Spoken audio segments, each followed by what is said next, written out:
Well, hey, how's everyone doing? You just missed all that action in the little bottom room there. I had 4 seconds to spare whenever I got back. I went to get coffee, spilt half of it on the floor, had to go find a towel, wipe everything up, and when I sat down, I had 4 seconds. I posted this to the No Life Beekeepers Facebook group. Let people over there know. The man, tell you what, it's been a busy couple weeks, and it seems like it's only getting busier. Things are starting to pop. I will be in North Carolina this weekend at, I guess, New Bern. They're having a North Carolina State Beekeepers Association meeting. I guess it's about 4.5 hours away from me. A nice little ride. At least it's closer than Canada. Yeah, but I like Canada. It was fun. I had a good. Except for the cold.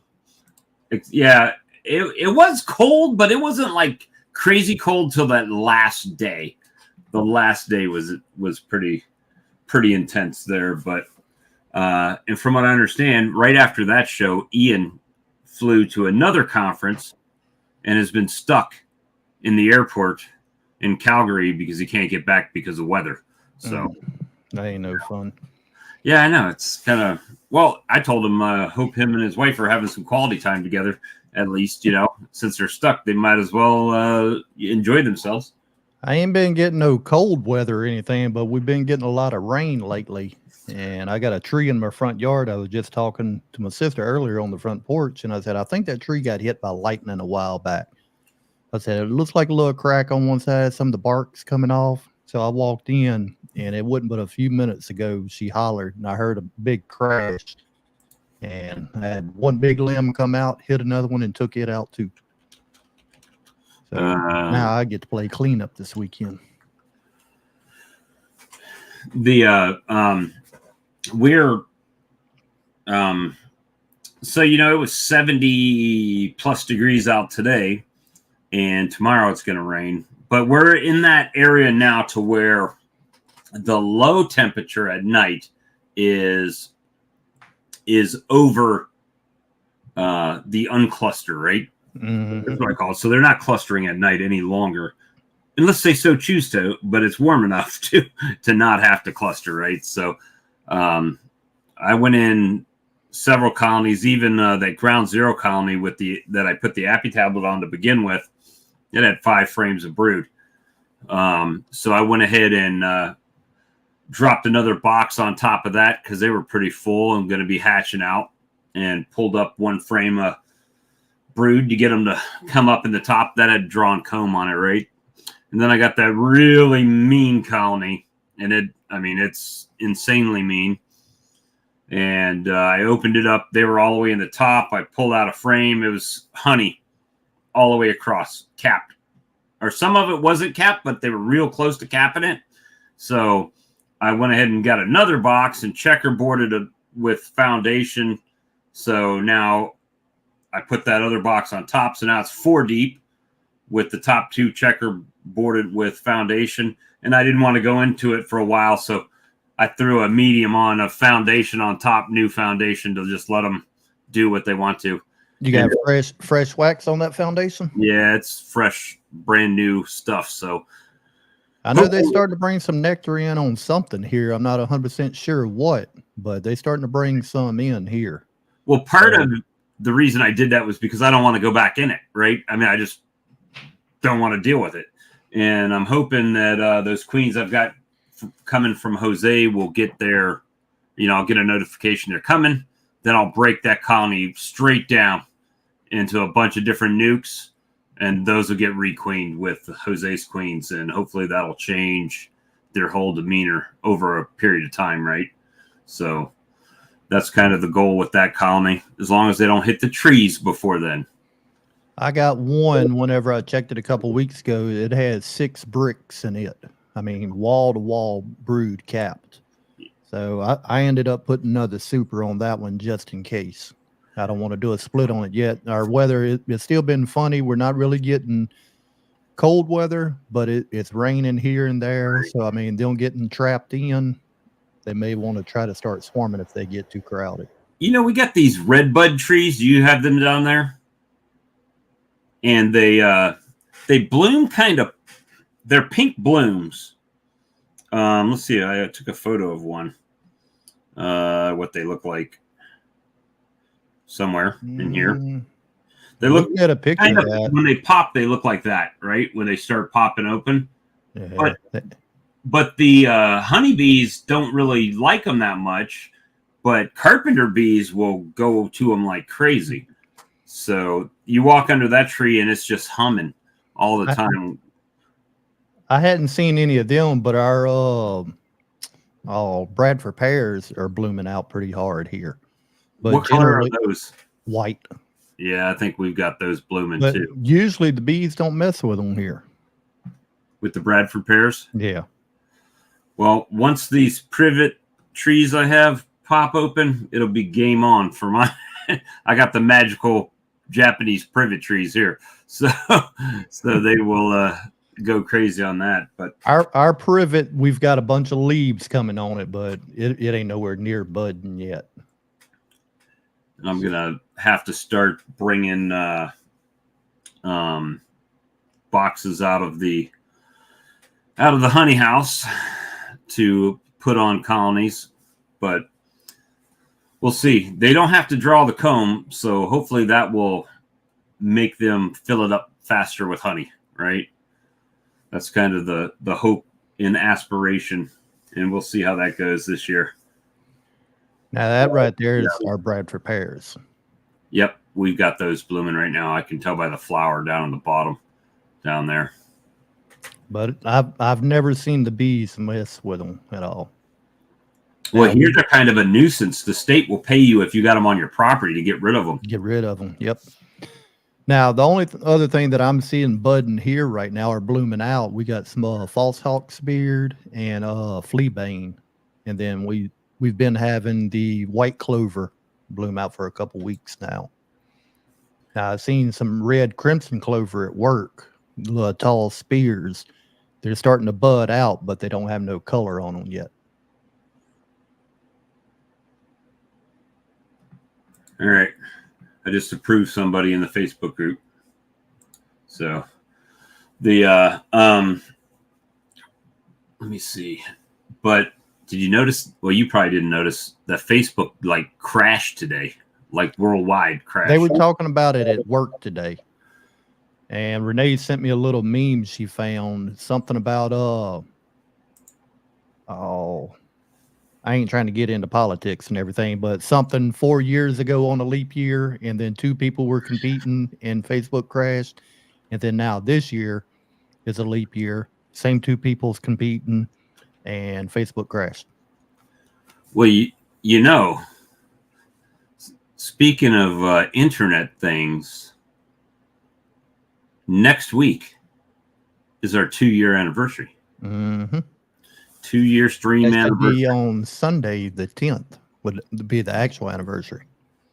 So next week on Lee's channel, I don't know that there'll be a celebration, but it will be a It'll be 2 years anniversary. It is the 2-year anniversary. I don't know. I'm getting hot.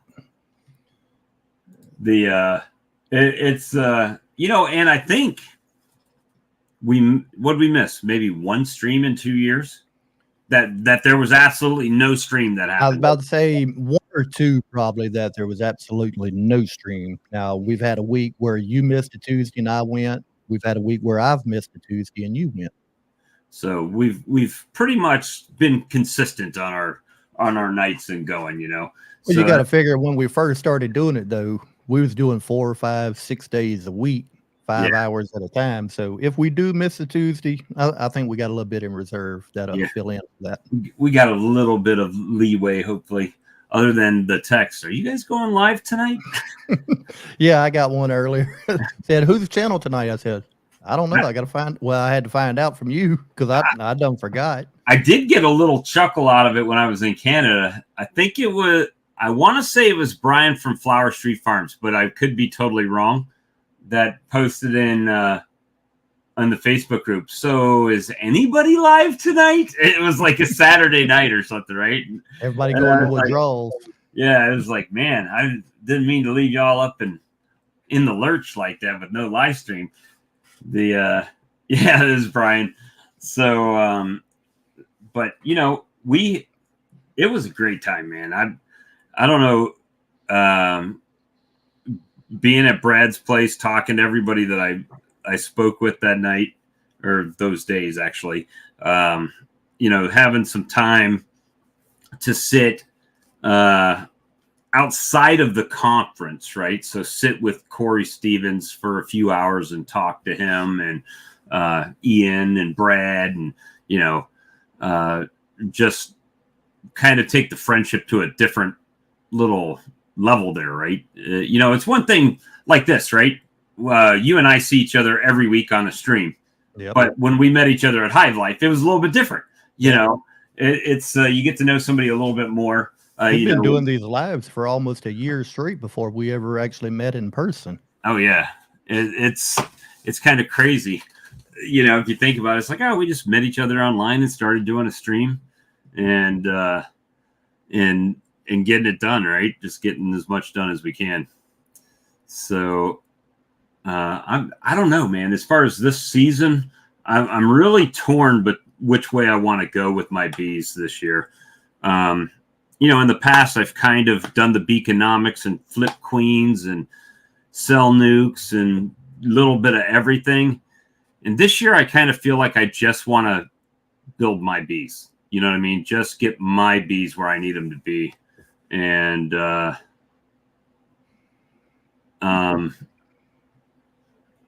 just to build my own stock up and quit fighting it, every year, fighting to grow, fighting to keep them alive, fighting. It seems like every year. So this year, trying to do a little bit different. I saw Hope Sadler had some action on his swarm traps there. I saw Joey had some action on his swarm traps. So looks like it's starting to happen around here too, Give me that time. I've been noticing a bunch more flying in my crane at work. Flying in the crane? Yep, flying in my crane. So I got my little cap off my water bottle sitting on the dashboard with water in the cap, and they'll come in and drink some water and then head back out. I'm trying to talk to them at work. Let me put a swarm box out there. I've got some equipment, old equipment sitting out, and got it kind of baited up. And mine is more insurance, or if someone calls me, I'm not like going out in the woods and setting traps and stuff. So hopefully no one has it. Hopefully that mean hive doesn't swarm. I mean, it's really aggressive. I mean, to the point to where I went in it yesterday, and after I closed it up, they were still trying to get me, and my wife hooked the dog up, and then the dog gets attacked.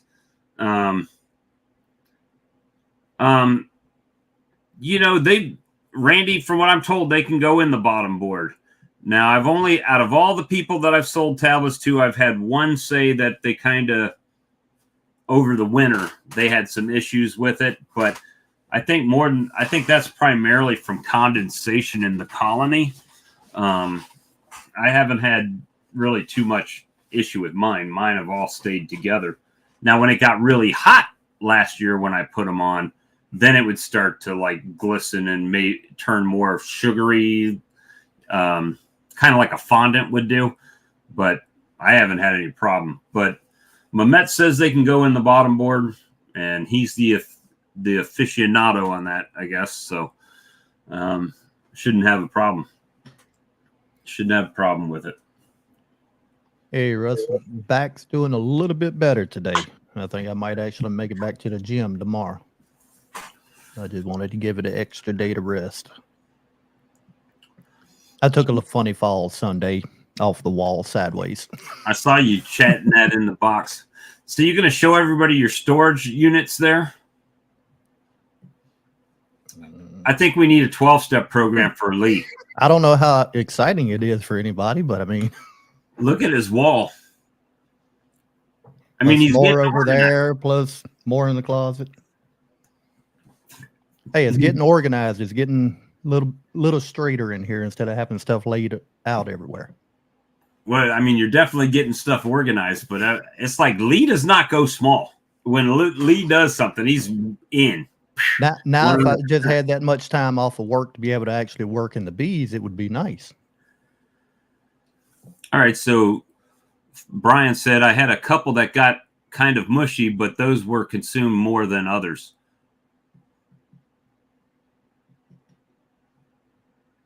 No, I did not.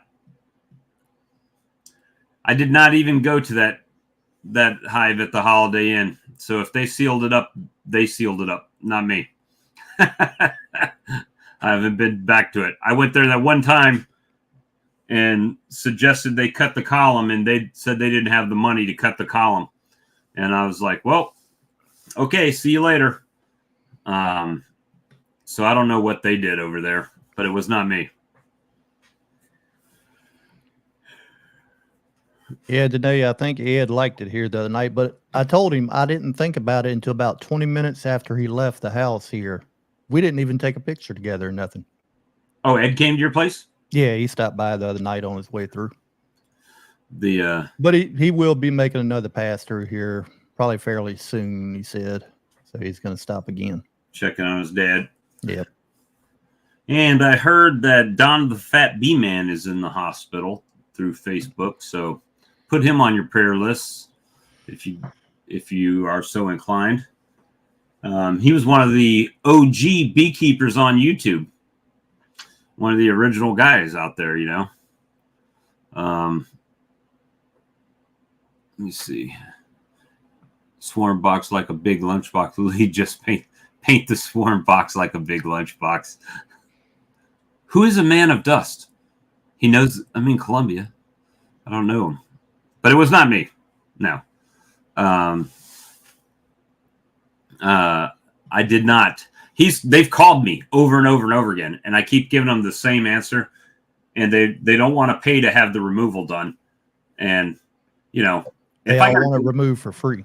Yeah, they want you to come down to their multi-million-dollar Holiday Inn hotel and cut their column that has electrical and everything running in it to get the bees out. But they don't want to pay anybody to do it. I know you, but I don't know your YouTube name then.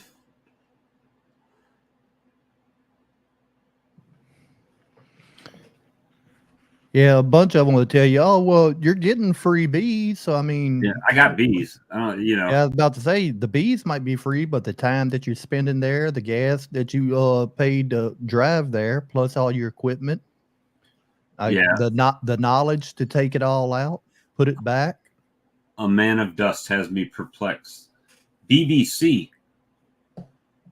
Oh, okay. That must be.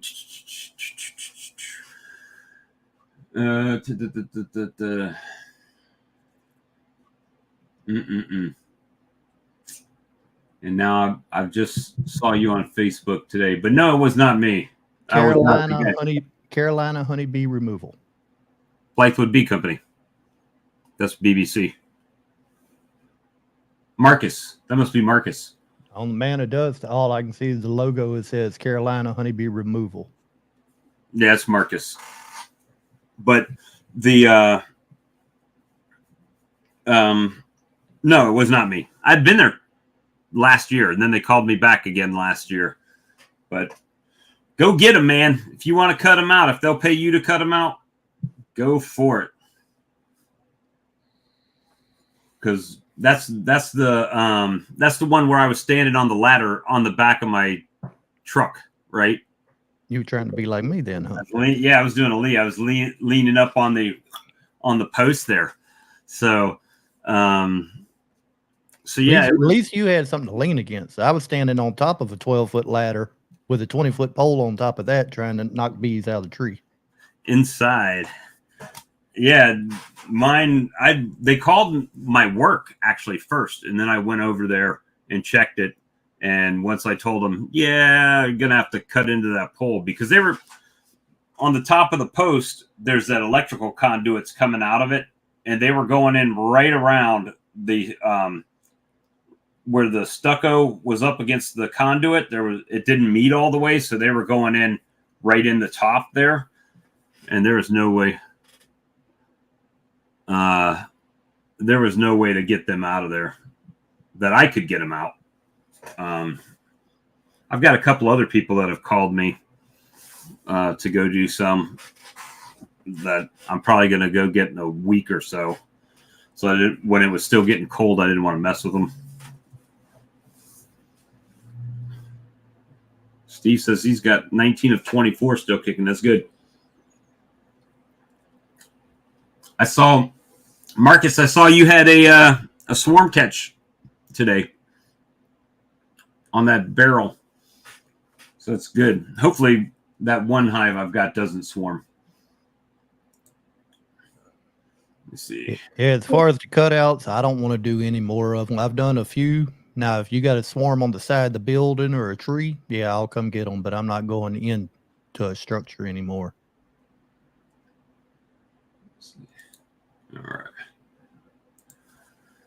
All right. Just let somebody else in the group there. But yeah, we just been doing that thing, man. Went Canada, came back. This last weekend was my daughter's 34th birthday, so we went up to North Carolina to the Cherokee up there for the weekend. And then went to came back, go to work, and then this weekend going back to North Carolina. So there's a question there from Jeff.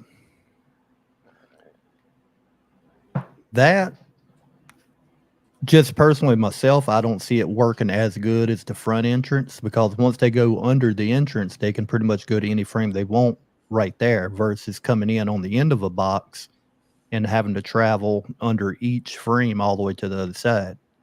Now, you might argue, what's the difference with a horizontal hive? The horizontal, you're still going to have that entrance on the front generally, to where they kind of come into the center of the nest, or center of all the frames, and then they can go either way they want. Nature Sweet Bee said the queens just started brooding in Ontario. So it was, Brad sent me a thing saying it was negative 22 in where he lived, Celsius. So pretty cold. Pretty cold. Let's see. Robert got 42 of 42. That's good. Mine, not so much. I didn't have 100%. I haven't had 100% since like year one. So I got to get better at that for sure. Getting those to survive over the winter. But that one poly hive, man, it's big. Seen Sarah got some bees in that new horizontal hive today.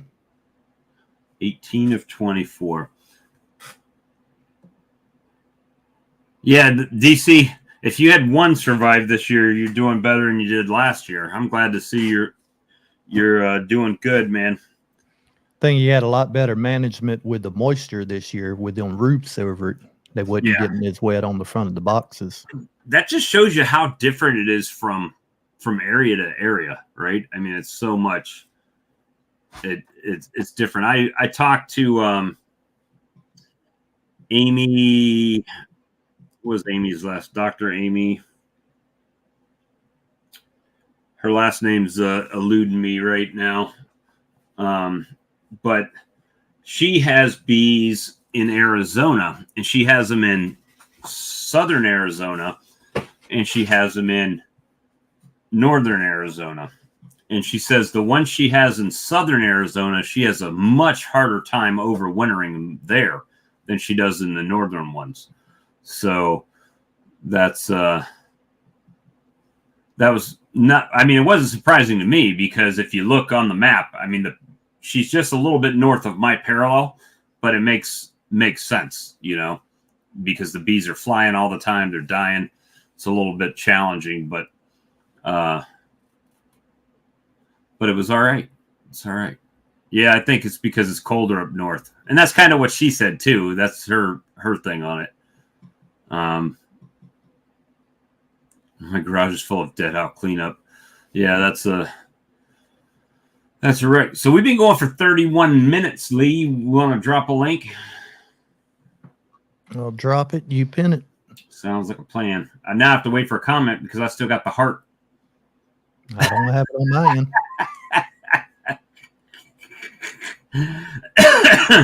All right, somebody say something in the chat so I can bump this up to the top. There, I put move. Move. There you go. Perfect. Pinned. Just a second. Got it. Oh, now it's gone. No, it's not. Just the thing went up there and covered it. So, Randy, you going to the North Carolina Beekeepers Association meeting this weekend? And because I'm going to be up there probably Saturday. I'm going to come probably either Friday night or Saturday morning early. It's like 4.5 hours for me to drive there. But someone asked me to come up there, so I guess I'm making a trek in my gas guzzling pickup truck. Yeah, Randy was trying to help you out there too. Everybody bumping it up. Appreciate it. We're trying to get that going on. But yeah, it's just, you know, this time of year is like, it's just getting started here. Good. And I see other people, you know, like you guys have been started for a couple weeks now because your temperatures have been nice. Ours have been nice at some days, but then they'll get down to 40 or 39 or something crazy, right? Yep, I was talking to you, Randy. If you talk to me, no, I'm not going. Okay. Well, I was hoping to see you up there. Hey, Jeff, that's what this here is, Boston Scally. I either buy those or Biddy Murphy. I did get a hat. Let me go get my hat. Keep them entertained while we're waiting on people to click the link. Yeah, about to say I'm surprised nobody's clicked that link yet. Charlie and Tom somewhere in here. Nah, Jeff, that's what a couple of those on the back wall there are, Boston Scallies. The North Carolina Conference. Yeah, hot day of 42 degrees. There you go. I couldn't get the black one like Ian. I had to get the South Carolina one. Charlie. Hey. How's it going? Not too bad. Rain here all morning. It's supposed to rain here tomorrow. And a little bit this afternoon also. And it's supposed to rain tomorrow afternoon. Oh. Got an echo there. Morgan's got to turn his thing on. Hello? Yeah, turn off the YouTube side. Yeah, you got to echo, Morgan. But the Nope. Still doing it. Hey, Sandy. Headset. You got the YouTube cut? You mean no, we can speech coming back through your speakers or something. Yeah, because I can't find my headset. I was trying to use the speaker on the computer. Like whenever you talk, it's clear, but if we talk, it kind of loops back through.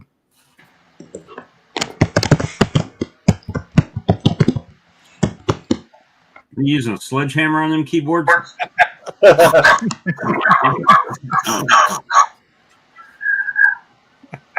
It was right there. That's funny. You can go. I'm gonna just look some more for my headset. Tell you Okay. what, hold on just a second. Turn the YouTube side off. It is. Everything's clear now. I just adjusted your mic settings. You didn't have Okay. the cancellation turned on. You're in the twilight zone now. He can control Hey, everything. whatever. The echo. Yeah, there's a checkbox on your speaker that says echo cancellation or something on there. I just fixed it for him. All right. He's got the technology. I'm just old hillbilly. That's good. Good. Let's see. Rain just passed in West Virginia. So, Morgan, your bees are out flying too, right?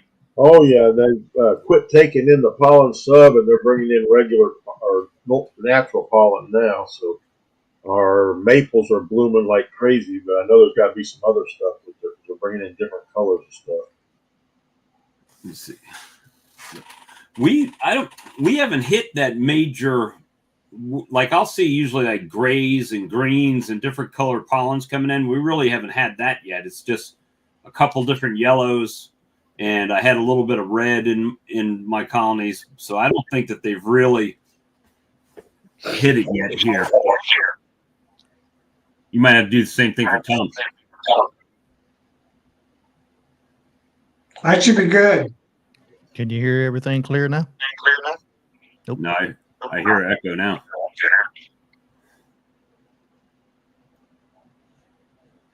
How's that sounding? He's muted right at the moment. See, I don't hear it right now, but when he came on, I was hearing it. But he's muted. Yeah, Sorry for the technical difficulties tonight, guys. well, mine wouldn't have been. I can't find where my headset went. I unplugged it the other day and did something. I can't find what I did with it. Like I said, I was putting pollen stuff out, turning it up. That's a little bit I put. They haven't touched it.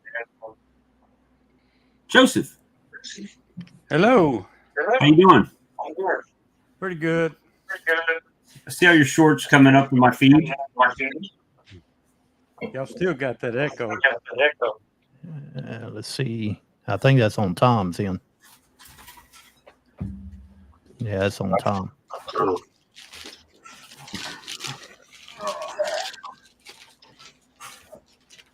It's a Joey.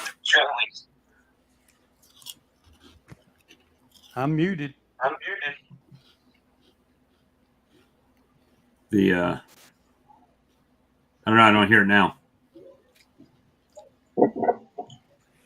Joey's not muted at the moment. No, I meant my YouTube side was muted. Okay.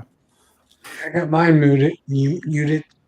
Right now, everything sounds pretty good. Right now, it's sounding good. The this every week thing. Yeah, we cleaned out the flower beds and stuff yesterday when I got home from work, and things really started to pop up when they got a little air to them, I guess. Right. Well, it's been it hasn't been bad here. I mean, it's just kind of getting to that spot in our temperature where the lows are high enough where they're not clustering and everything. So the queens are starting to go crazy in the colonies. That little hive that I had the Appy tablet on, the ground zero hive, it had like 5 frames of brood in there, just slammed in there. So and she was looking for space. So I added a box and pulled a frame up to get them to come up with drawn comb in it. So hopefully they go kind of crazy in there. That's not the one you put the mean. That's not the mean beehive, though, is it? No, that's the one that looks like the Empire State Building outside, 4 deeps and a medium. I opened it up and they look good on the top. But then as soon as I went to pull out that outer frame on the top with the honey on it, it was like Armageddon. I mean, they just came out of everywhere. They're like, we're not having this. So I'm going to have to, as soon as Jose gives me an email saying that my queens are going to be shipping, I'm going to break that thing down. I'm going to put on my Kevlar and my my bulletproof socks, because that full suit that I have does really good, except they found my ankles where my shoes, so I'm going to have to put boots on before I do it. They make these things called boots, Bob, that would help that out. So I'm going to have to put some boots on for that for sure, because they were nasty, and it didn't matter. Anybody in the yard, when I opened that thing up, you were going to get attacked. My dog got attacked. So he was laying on the ground trying to rub his face on the dirt. I mean, he got it bad. And not so worried about his sides and back and all that, but his face, because he's a husky, he's got really thick skin. But he didn't like the face part at all. So got him in the building. And really, he wasn't even let out till after I was done working the colony, but they went crazy on him. Joey, are all your dandelions blooming out over there? I'm not sure if I know how to identify them, but I'm getting some kind of vines growing. Vines. Oh, you talking about the little flowers in the field? Yeah, the little. Oh, yeah, they're everywhere. Yeah, I've had several of mine just within a couple of days bloom out, went to seed, and then more are blooming out. I always forget what they are. Now we got a lot of the. I got them everywhere. We got a lot of the fleabane and false hawksbeard blooming around here too. So you guys know all these plants. Blooming. No, let's see. I don't know them all. My picture, this app knows them all. Yeah, I do that a lot on the bushes. I'm like, well, what's this? I know we got some jasmine that's starting to bloom around here, which is typically not good for the bees, they say. But yeah, the Carolina jasmine. Yeah, I got a fence in front with that on it. And then we got the Bradford pears popping. Now, that's your little dandelions. And let's see. That's the false hawksbeard. And then the fleabane. Fleabane. I would have called that like a daisy or something.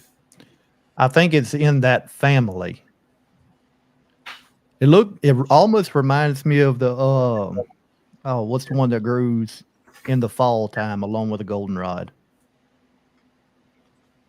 The one that stinks. Oh, aster. Yeah, the white aster. Yeah. Is what it kind of reminds me of.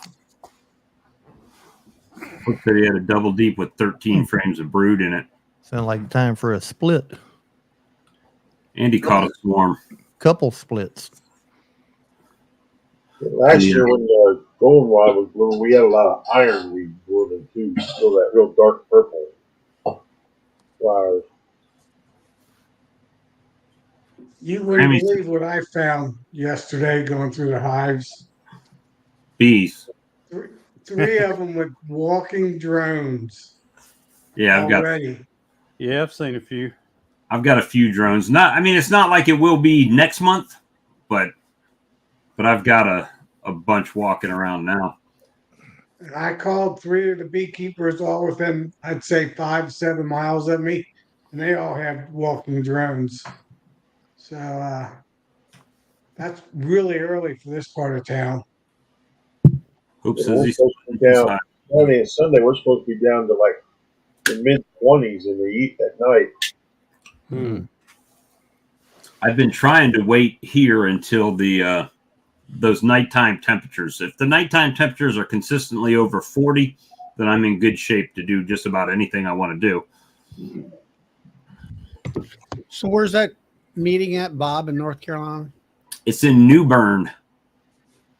So it's kind of more of the north side, like northeast North Carolina. Yeah. Um, It's North Carolina Beekeeper Association. well, that's what I'm told. Let's see if I can find it. Where'd that come?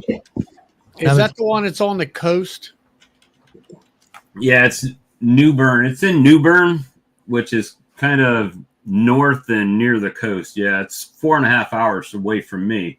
Yeah, not the one where Mr. Ed and Randy or somebody's going to be there. I'm not sure who's going to be speaking there. Let me see. You say New Bern? New Bern. Bern. New Bern. Now, Lisa, I ain't never tried the fleabane for migraines, but I do the feverfew tinctures. And I'm not seeing it on their website. Riverfront. Yeah, there it is. Riverfront Convention Center, New Bern, March 7th through the 9th. But I'm only going up Friday night and Saturday. Let's see. Olav Ruppel from University of Alberta, Canada is going to be there. Guy Collins, Jeff Horchoff, and Randy McCaffrey. Yeah. Yeah, I've seen that. And Bob Walker. Throw me in. I'm not speaking, but I'm going to be up there. Mehmet asked me to come up there, so I figured I would go. Bob, they ought to get you for an MC. For an MC? Yeah, well, I'm waiting. I'm waiting for people to start wanting to pay me to come to these shows instead of me paying to go to them. So one day it'll happen when I least expect it. Hey there, Miss Melanie. But we're gonna. Well, that seems kind of let me look at the schedule, because that doesn't seem like a very long speaker list for a 3-day conference. What's it? How they got it on their website? I can't even find it on the website. It's on the very top. It says 2024 spring meeting. It's the Riverfront Convention Center in New Bern. So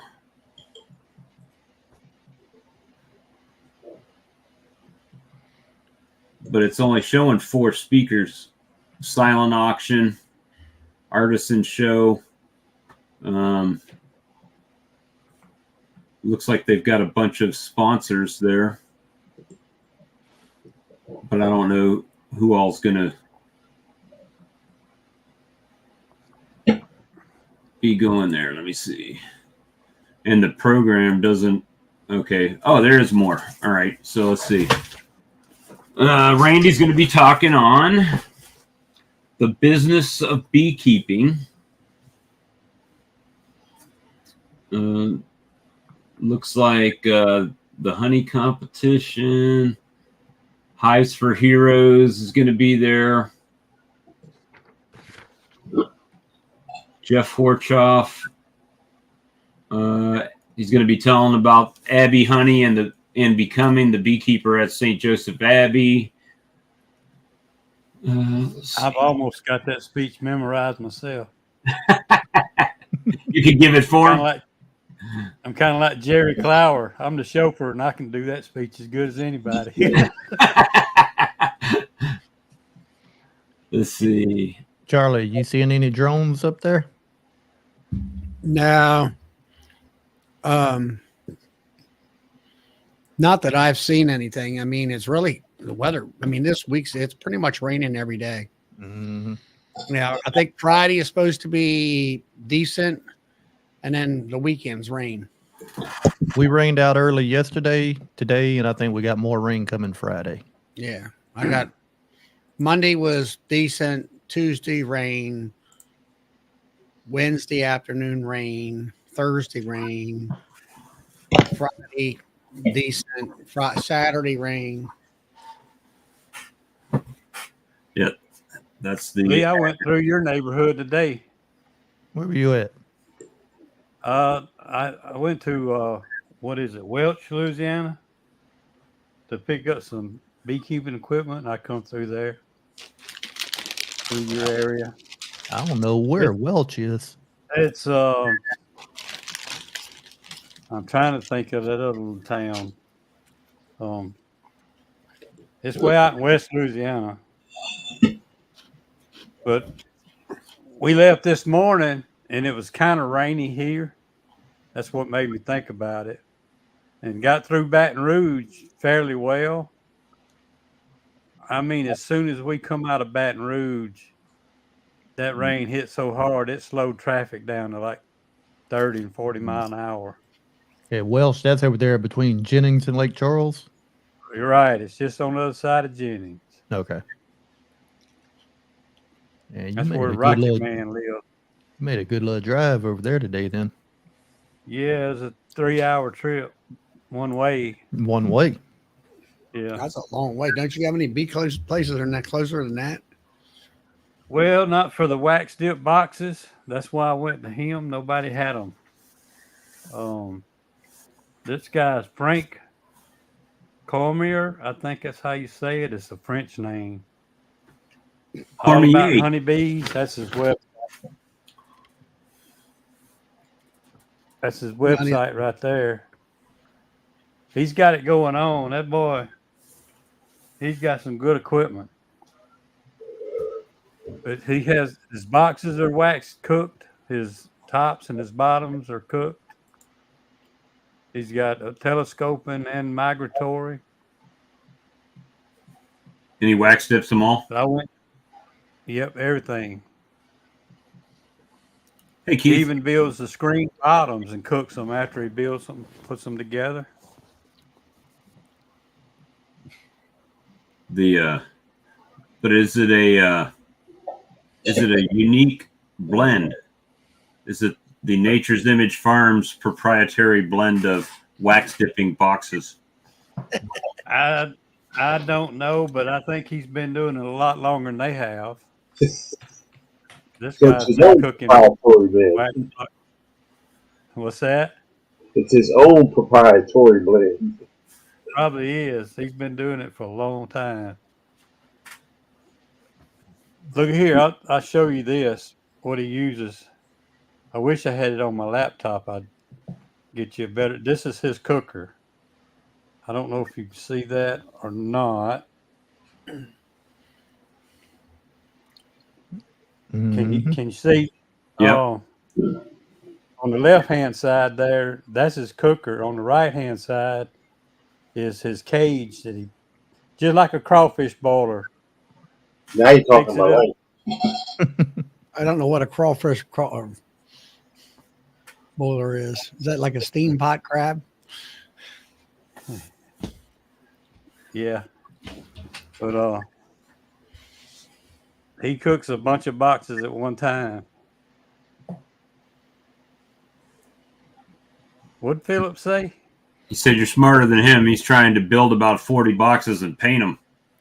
Well, I was about to say we got to be smarter than him because he moved from Louisiana to Texas. So something was wrong with him there. Hey.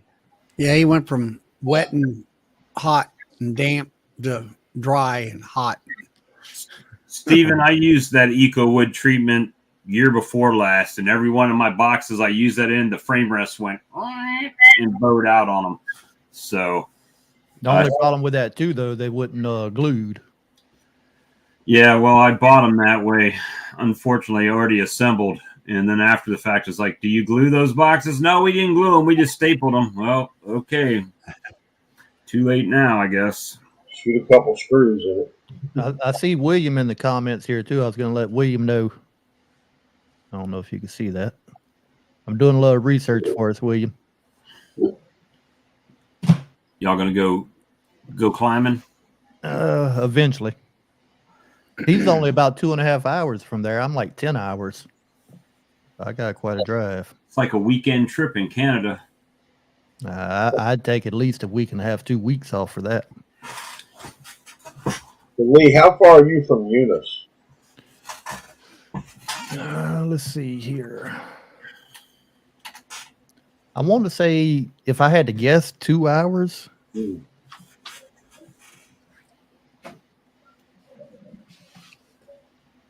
Where's Eunice from you, Lee? Straight west is above Crowley. Let's see. Well, Phil with 33 Miles Bees, he was working for the railroad on call, and now he's got a set schedule, so he's going to miss a lot of our streams. So he, except for Charlie's on Friday night, he'll be able to make that. So it's because he's actually working now in the evenings on a set schedule, Monday through Thursday. Morgan, it looks like 2 hours, 115 miles. Wow. It's 3 hours from me. Yep. I'm probably about 10 miles southeast of Baton Rouge. Eunice is almost where I was at today.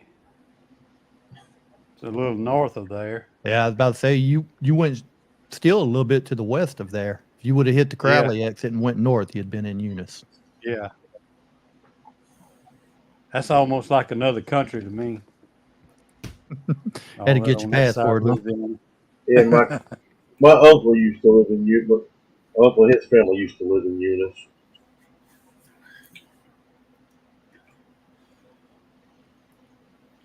Did I show you guys all the different creamed honeys I brought in from Canada? No. Let me go get them. I'll show you these pretty unique ones. If I missed anybody saying hey to anybody over there in that chat, I apologize. My mouse went dead and I started digging around for the cord for it, so I might have missed somebody. So, hey. Yeah, I had put pollen sub out, and the second day that I put it out, man, they just were all over it. And then the last couple of days, they couldn't get it at all. All right. So this was for my wife. Brad got these from his packer. Everybody knows how much I love buckwheat honey. Actually, I don't. My wife loves it. So Good motor oil. I was about to say, I like it. this is some of Brad's creamed honey. That's pretty. It's a very smooth, almost like Cool Whip. You can see we've been digging at it.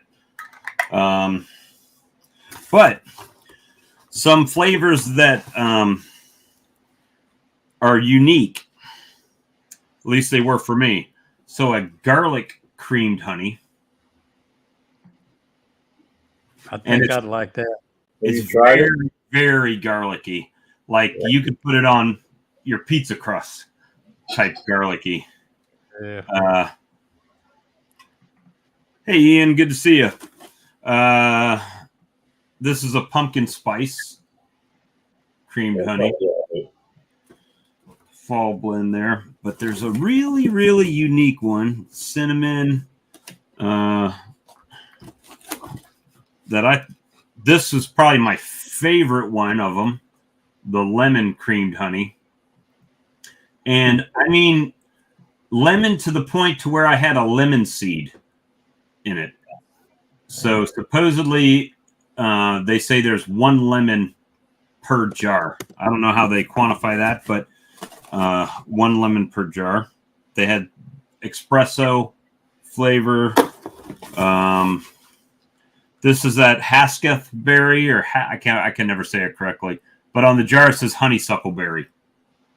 Hasketh. Hucklesuckle. Honeysuckle. This is just the hot honey with chilies. And of course, it's always the last one you're looking for. All right. So I thought this would be it's a little weird tasting, but if you know, you know, I guess. This one is a dill. So Never it's got a heard of that. little bit of, because it's dill, right? You get that little almost pickly taste to it from the dill. So it's dill creamed honey. Very nice, very flavorful honeys. And this guy, Brad said, had been doing it for like 35 years. So he definitely knows how to cream some honey. But try to smuggle all this in your suitcase on the way home. I was almost over limit at the airport. They're like, "Whoa, you're over limit coming in if you were in economy. Oh, you're business class, you're good. You get more weight to bring back." So it was I put it in my suitcase. So I took him up grits. Brad wanted grits, right? So I bought him this big Sam's Club box of instant grits and another box of different flavors, you know, the sawmill gravy, all that, different grits. So when I took that out, I had perfect spot to put that box of honey in there. So, and I have a hard shell suitcase, so it didn't get damaged on the way back. But yeah, I mean, it was crazy the different flavors of honey. How would you should do a crawfish boil creamed honey where you put the seasoning from a crawfish boil in it. It might be good as a glaze on a chicken or a fish. I don't know. Joey, are you going to the conference in Slidell this year? When is it? What was that? I believe September, toward the end of September, I think. I might go. The reason last year I wasn't planning to go to the last minute, it fell on my anniversary. And I figured I better not tie that weekend up. Don't want to be in trouble, huh? Maybe I can do the anniversary thing earlier this year and get that out of the way. I can't even remember the name of it right now. Melanie, we feel the same way about grits, but that's what he asked for, so that's what I took him. He specifically wanted those types of grits. Okay. Let's see. It's going to be November the 26th is the vendor load in.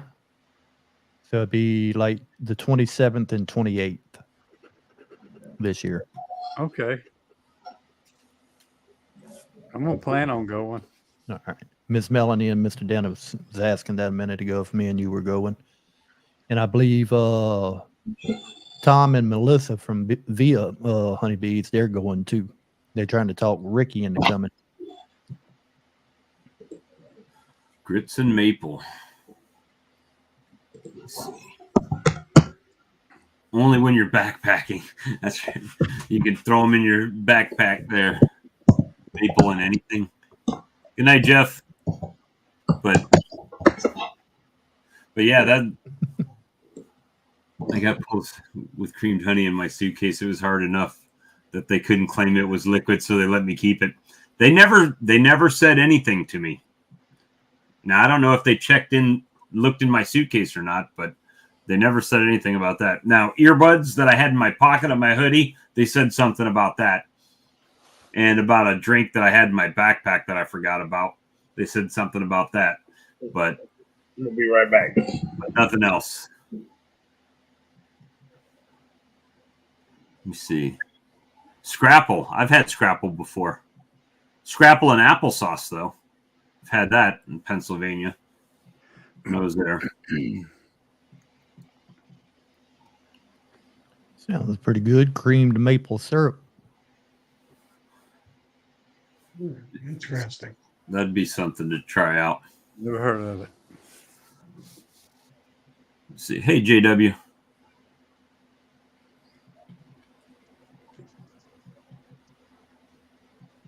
Let's see. There's Mark Miller. Let's see. You got Ian in here. Well, hey, I guarantee you, Ian, it's not Winnipeg's fault because I took off in what I thought was crazy. And then I get to Toronto and they won't even take off in the rain. But in Winnipeg, it was like you couldn't even see but 20 feet out the window of the plane. And they were, let's go, let's get it up there. So we took off. Scrapple is everything but the oink.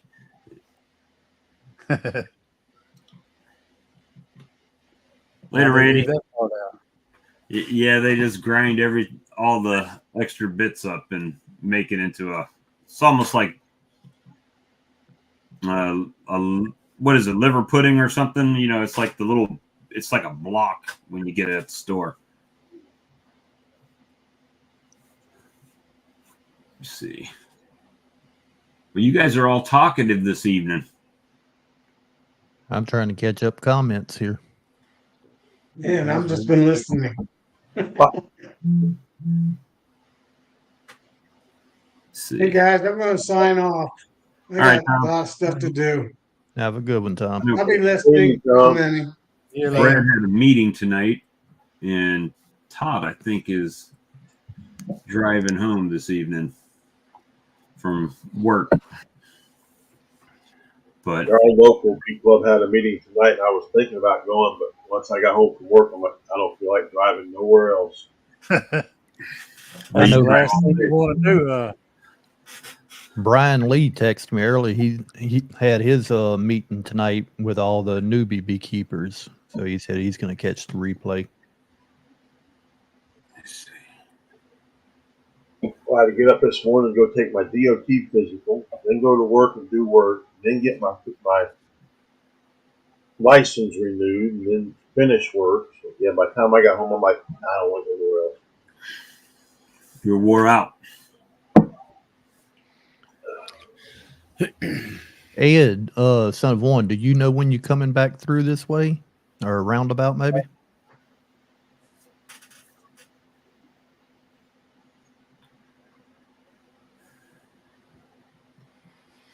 Well, let's see. Yesterday I moved. We got that rain that came in today, but I had those 4 deadouts.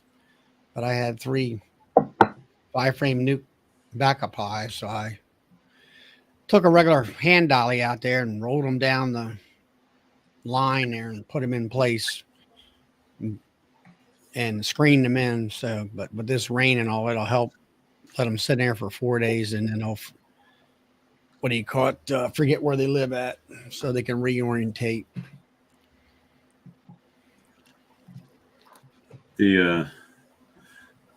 I'm still trying to figure out what I'm going to do this year. It's probably a little bit late to figure it out, but gonna try to just work on my own yard and not so much on other selling nukes and all that. Well, I think the best thing for you, Bob, would be to focus in on mites and, build your hives up good and strong. Harvest any honey, what you ever can get out of them, and kind of work a mite treatment plan out. You got your Appy tabs. I'm sure you got some other stuff that you could possibly use. Yeah, I got my vaporizer, and I've got a few Apivar left, but I'll tell you what, that colony, that ground zero colony, has surprised me very much. How they just flipped around on their head and changed things.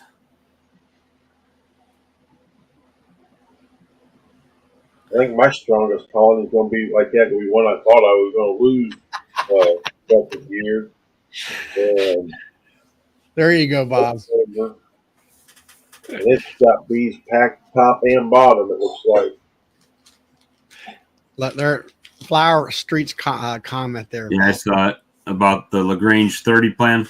It's not a bad idea. Get 30 colonies and just maximize those.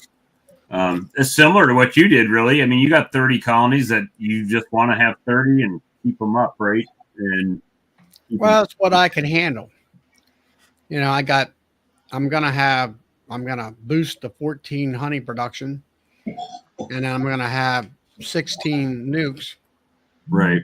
10 out of them I'll sell.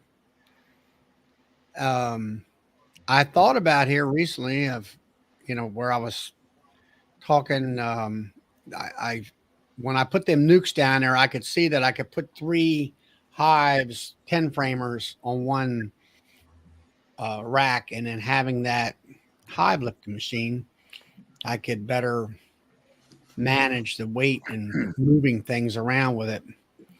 And because the way I've got it set up now, the center part is open for me to where I was taking boxes off and putting them on that rack and keeping them up off the ground a little bit higher.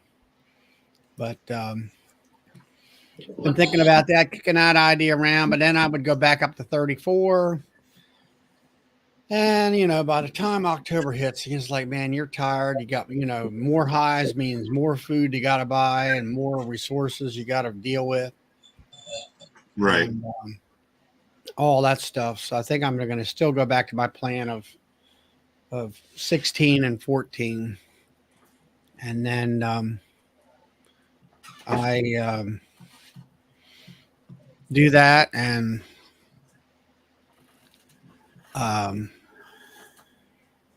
all that. Hey, there's Matt there.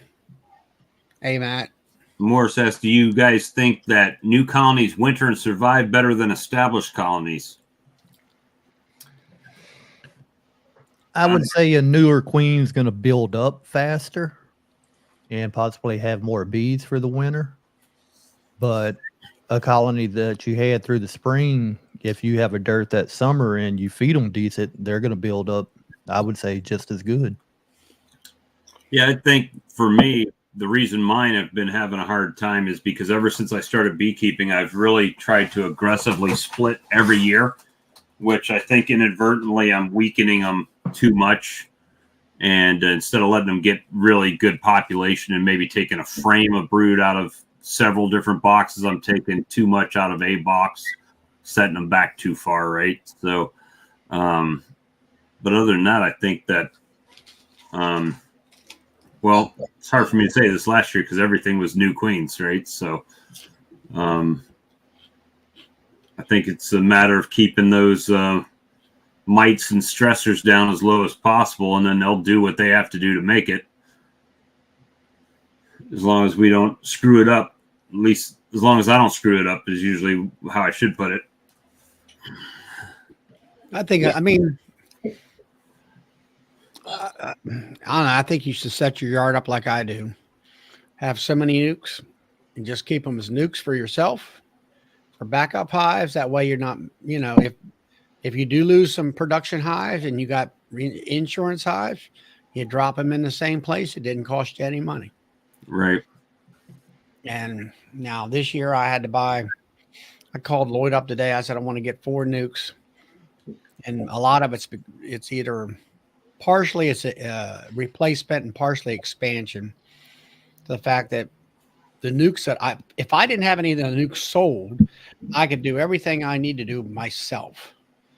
But I have a dozen nukes that are sold, and I don't really have any.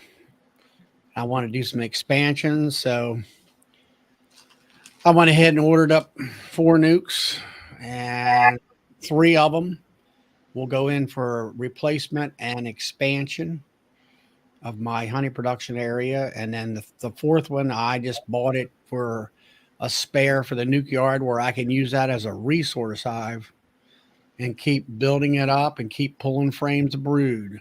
Right. And then add that on to the other nukes that I want to, get that 16 nukes back up and running for next year. What did William say? I reduced my population of Italian genetics this year. That's a creative way to say I starved a statistically relevant number of colonies. Now, Lambrook had a question up here, Lambrook Farm. I'm not sure on summer nukes, but I know our spring nukes here locally, last year year before, I believe they were 175. Last year they went up to 185. And looking this year, they actually went back down to 175, but they're already sold out. But I hadn't heard of anybody local around me selling summer nukes. Most of our nukes are $200, $200 here in Maryland. That's the going rate. and it doesn't seem to matter if they're spring or summer or what. Kind of keep it right around that area.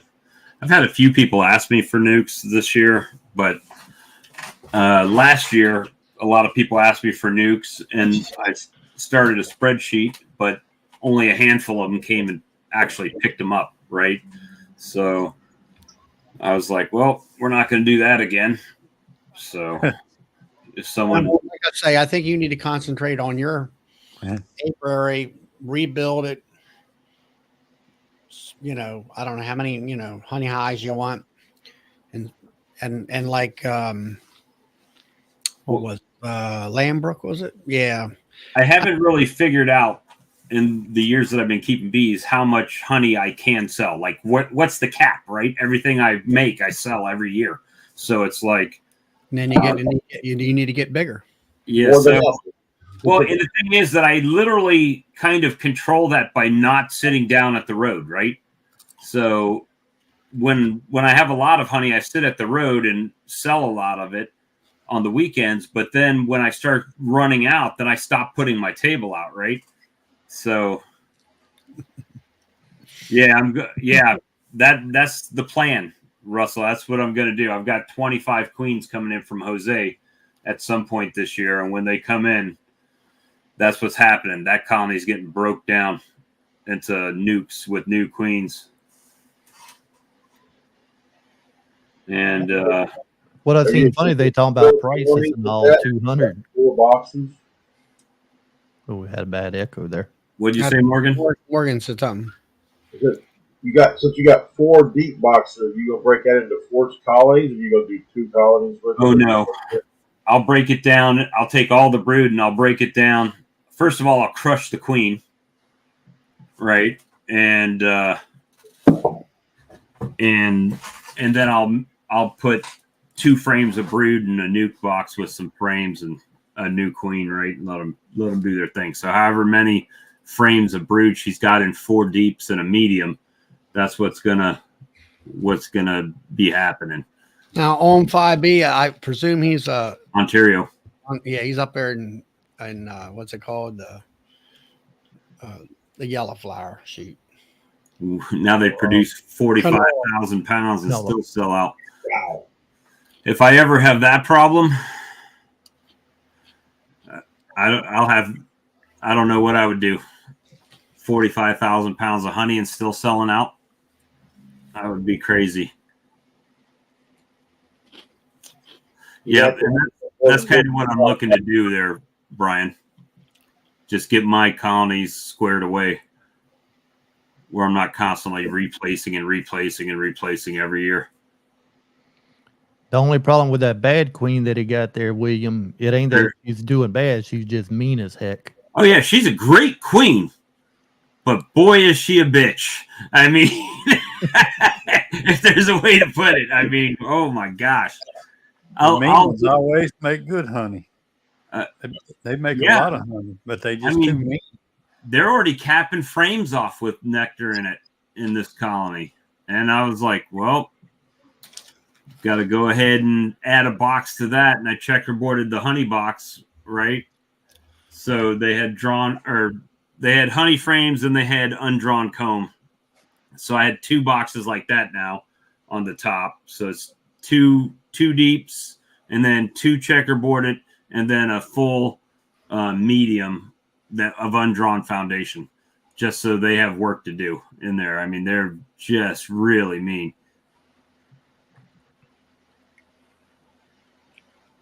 Oh, I do. Last year I grafted my own queens. This was a nuke that I brought in last year, and it just is terrible. And I had ordered late season queens from Jose, and I had an issue with them, and he said he would replace 25 of them. So that's why I've got 25 queens coming in. But otherwise, I would just graft them.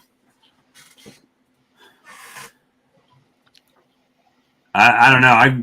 Those bees are hot. I mean, there's no way around that. They'll chase you all over the whole yard. So I'm just biding my time, and hopefully they don't hit the trees. Well, I'd be, like you say, suit up good, and if you get some queens there right quick, Yeah, I just don't know when they're coming, right?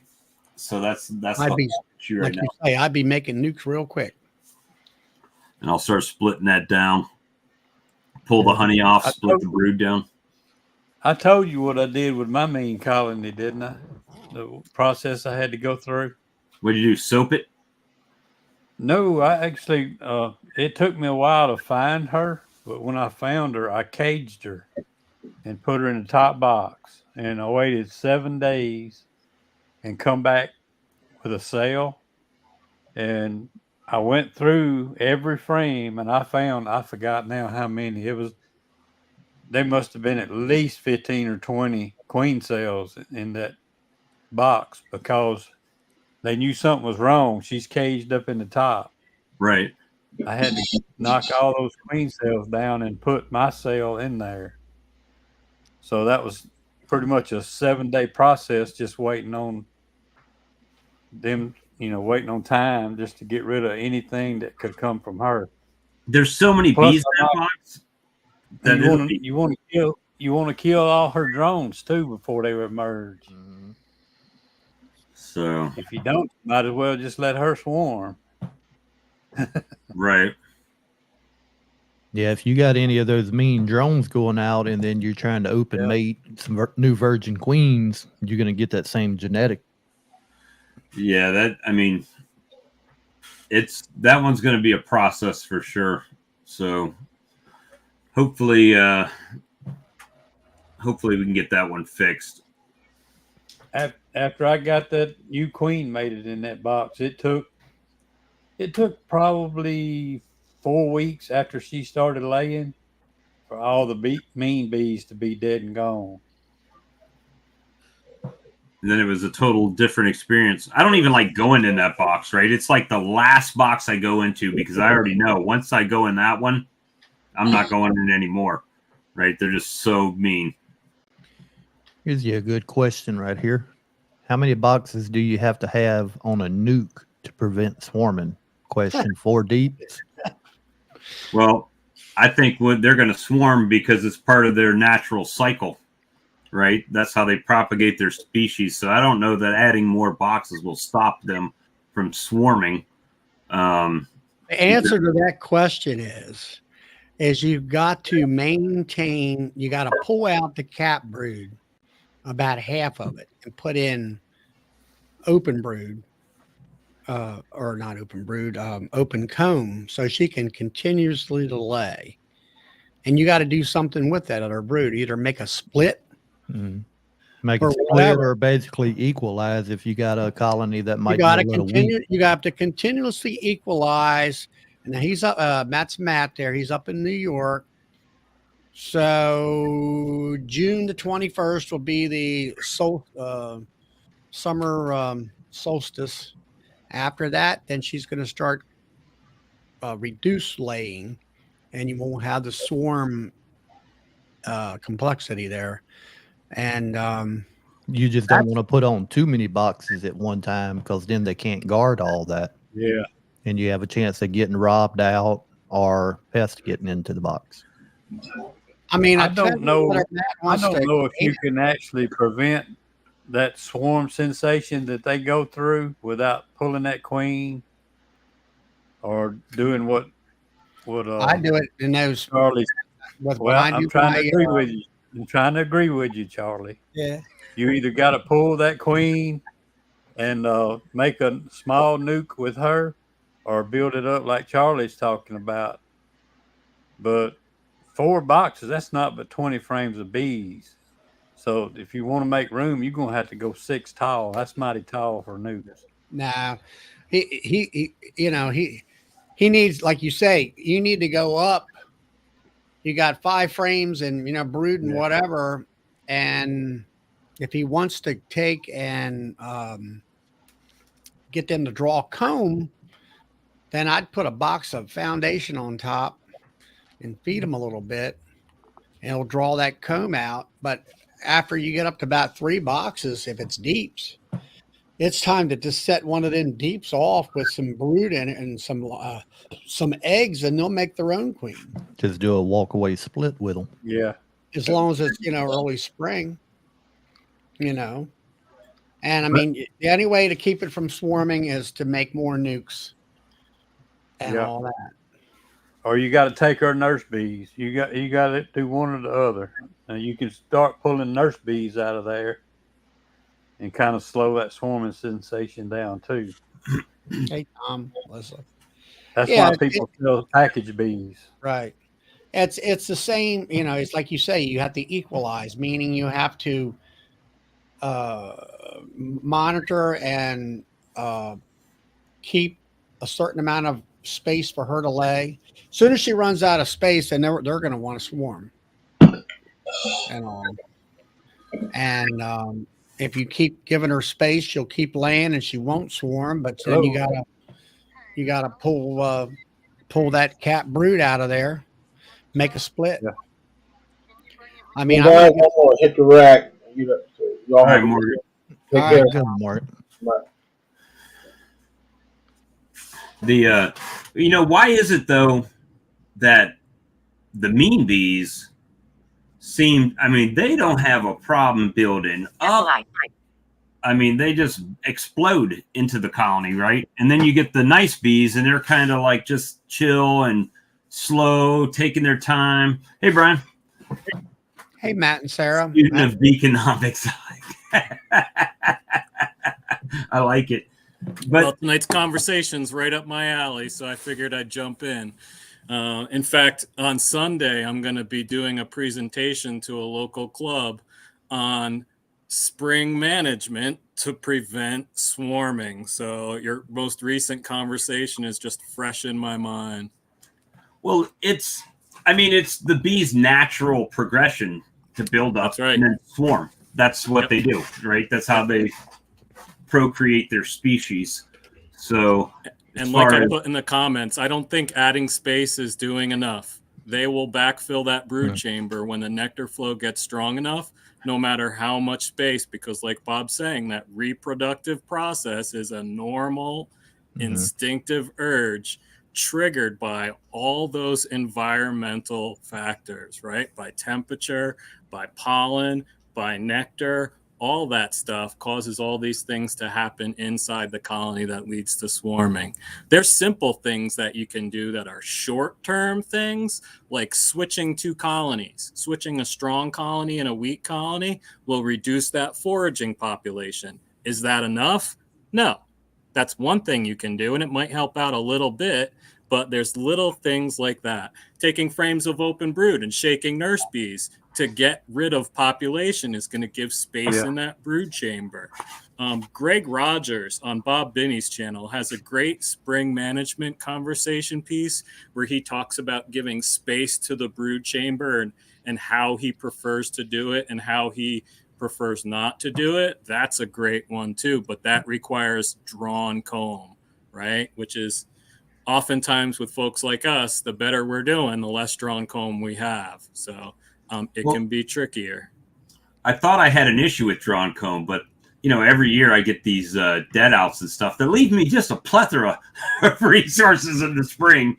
And so eventually I'll get to the point to where my bees are like, oh, we got some comb here. We got everything we need. We can just go to it, right? But yeah.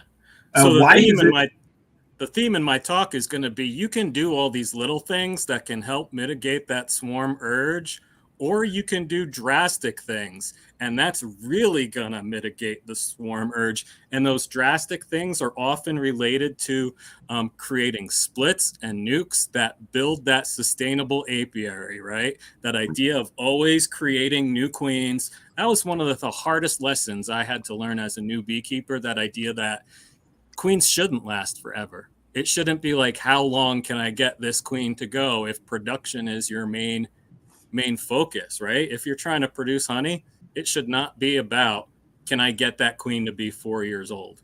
fine. Put that queen in an old colony, put it over there, let her be 4 years old.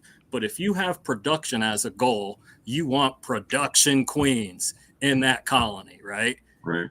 It's like people. You want a young, strong guy working doing physical labor. You don't want a 51-year-old guy who can't pick up 50 pounds. I'm not the guy to do that, right? You want a young queen. We're Walmart greeters at that point. Yeah, exactly. Yep. So I think that's the same thing with queens. Yeah, that's the Yeah, I agree with Tom and Melissa on that. Take, like you said, Brian, take that older queen, throw her on the side. She's going to lay a little bit of brood. You'll have some newbies, and they can be your resources. Build out some comb, maybe gather a little pollen, and then if you needed that in another hive, toss it in there. That's right. Yep. so And if you pull that queen out like that and just put her in a small nuke, those bees that are with her may think it's her fault they're not building up brood, and they'll replace her and give you another new queen. Mm-hmm. There you go. So Been there, done that. why do you think that, and I might be totally wrong on this, but I'm going to ask you guys a question. Why do you think that mean bees seem to just populate, and they're like prolific compared to like my nicer bees? They're just, kind of slow growing up. But those mean bees, they're just like, wow. And they're four bees, I know you can stack boxes on them suckers and they'll make honey. I know they will. I think you got something started there, Brian. 50-year-olds. I'm just speaking for my 50 years. Hey, I can't hardly remember 50. That's way back there. I hope I get there one day. It'll be like next week with my brain. Let me see. 50's young. I don't feel young, Tom. Try to read comments. There's a lot of them. 25 frame insulated horizontal laying hives are so strong and calm. This is amazing. Same genetics in the Langstroth hives are total different temperament. Yeah, I don't know. I've got I think there's about 2 of them out there. Yeah, that might be it too, Brad, because I don't mess with them as much, right? Because they're not a joy to go in at all. So Hit hopes Okay, out. that just gave me something to think about. That mean colony. When I had it in 3 deeps, I could go in that top box and pull frames where like the honey is. There'd be bees all over it. No trouble. Those mean bees didn't really start bouncing off my veil until I got in the brood. I could go in the honey section and that never bothered me. You go in that brood with those mean bees, they gonna try to knock a hole through your veil. I've only had one colony mean enough that I've wanted to requeen, and it was a swarm. It was the first swarm of the season that year, and it was a swarm from a tree. I saw the tree that it swarmed from. I boxed it. They built up really nicely. They were fine until I went to yes, Westcliff. That's one of the things I'm going to talk about on Sunday in my talk. I was going to put a second honey super on. All I was doing was taking lids off, putting a honey super on, putting lids back on. That colony lit me up just taking the lid off and was mean as hell from that day on. So this was yesterday. This was the top. This was the 3rd deep on top, right? Yeah. And that's solid honey. I mean, cap. I would say it's 97% capped. I mean, it's almost all the way capped up. So I took that box off, and as soon as I pulled that first frame on the left there, man, they started coming out like nobody's business. Yeah. And I took that and I checkerboarded foundation in there, put it back on, put a new box that was checkerboarded with foundation on top, and then I even put a medium super on top of it that's just foundation. I'm like, you guys need something to do? Here you go. Draw some comb for me, and Now, are they bringing in honey, Bob, or is that sugarwater honey? no, that's honey. That's honey. And if it's capped, I'd be pulling it. Yeah, well, They have something to say about that right now. And they're going to win. That's what I found. I'd be putting a fume board on that thing and driving them down. That's what I found early spring here when that nectar first starts coming in. They seem to be very protective of what they're bringing in. So that's what it looks like right now. It's 4 deeps and a medium. So, Brian, my question is, I've read up, I researched it on the internet about George Demarree and where it was written in 1892 and all that at ABJ.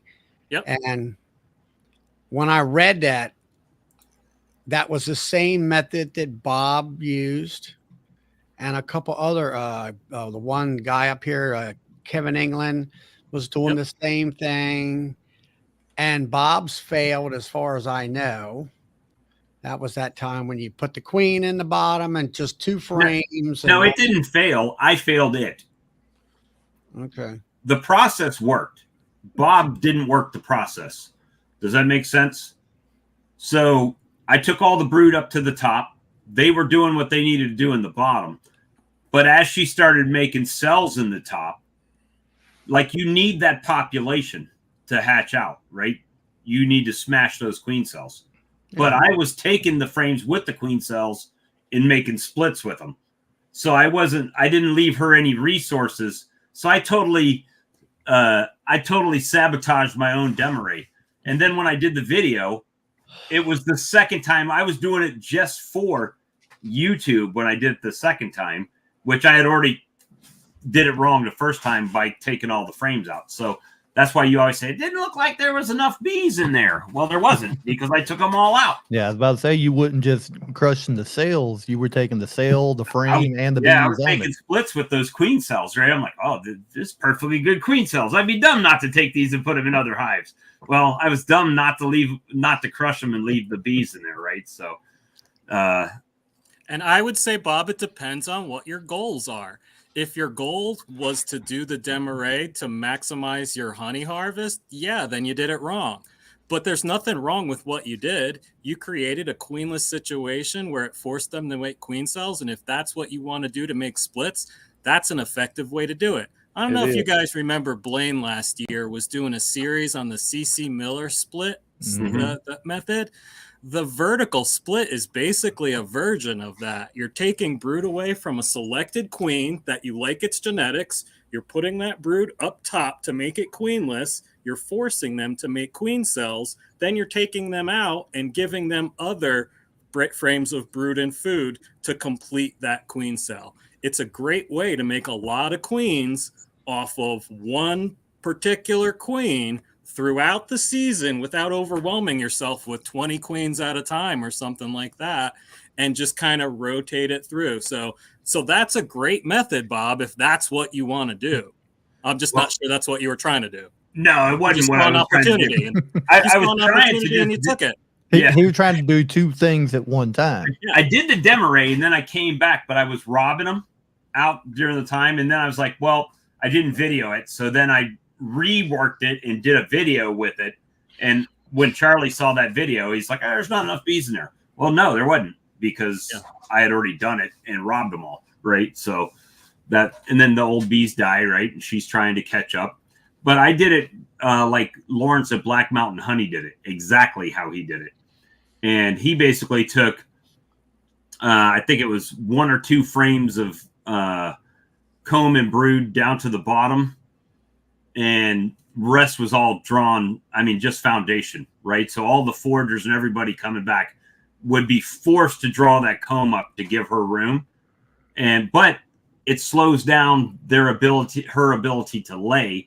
So if I would have put comb in there, they possibly would have started backfilling it before she had enough room to lay it up. So, and you know what? The flyback split is just another version of a Demarree. Instead of putting all that brood on top, you're basically setting up that bottom box the same and putting all that brood in a separate box next to it, right? And you're letting all those queenless frames of brood raise their own queen cells, build them together. It's basically a different version of a Demarree. So as I'm teaching all these different versions, I'm kind of building from one on another. Like the first one I'm talking about is just pulling a 5-frame nuke. The second one I'm talking about is pulling a 5-frame nuke and putting it above your colony over a double screen board, right? Yeah. And that leads into the Demarree, and that leads into the flyback split. So they're all basically an extension of the previous one.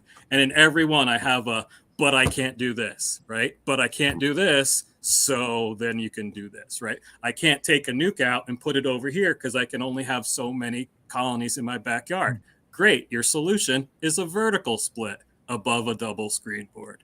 So my whole talk, it builds as simple as possible, and then they get more and more complex because a Demarree split is a pretty complex split, right? For a new beekeeper, it's a pretty confusing process.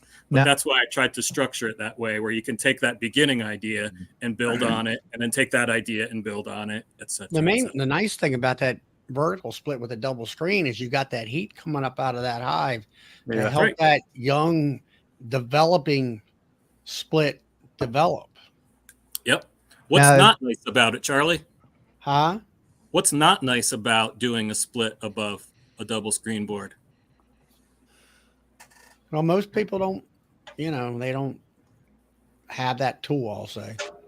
Have the lot of double screen board. It does require extra piece of equipment, and it requires an extra deep box. That's the first thing I realized. I bought a bunch of whole double screen boards, and then I was like, well, I need extra deep boxes for a month in May if I'm going to be doing this.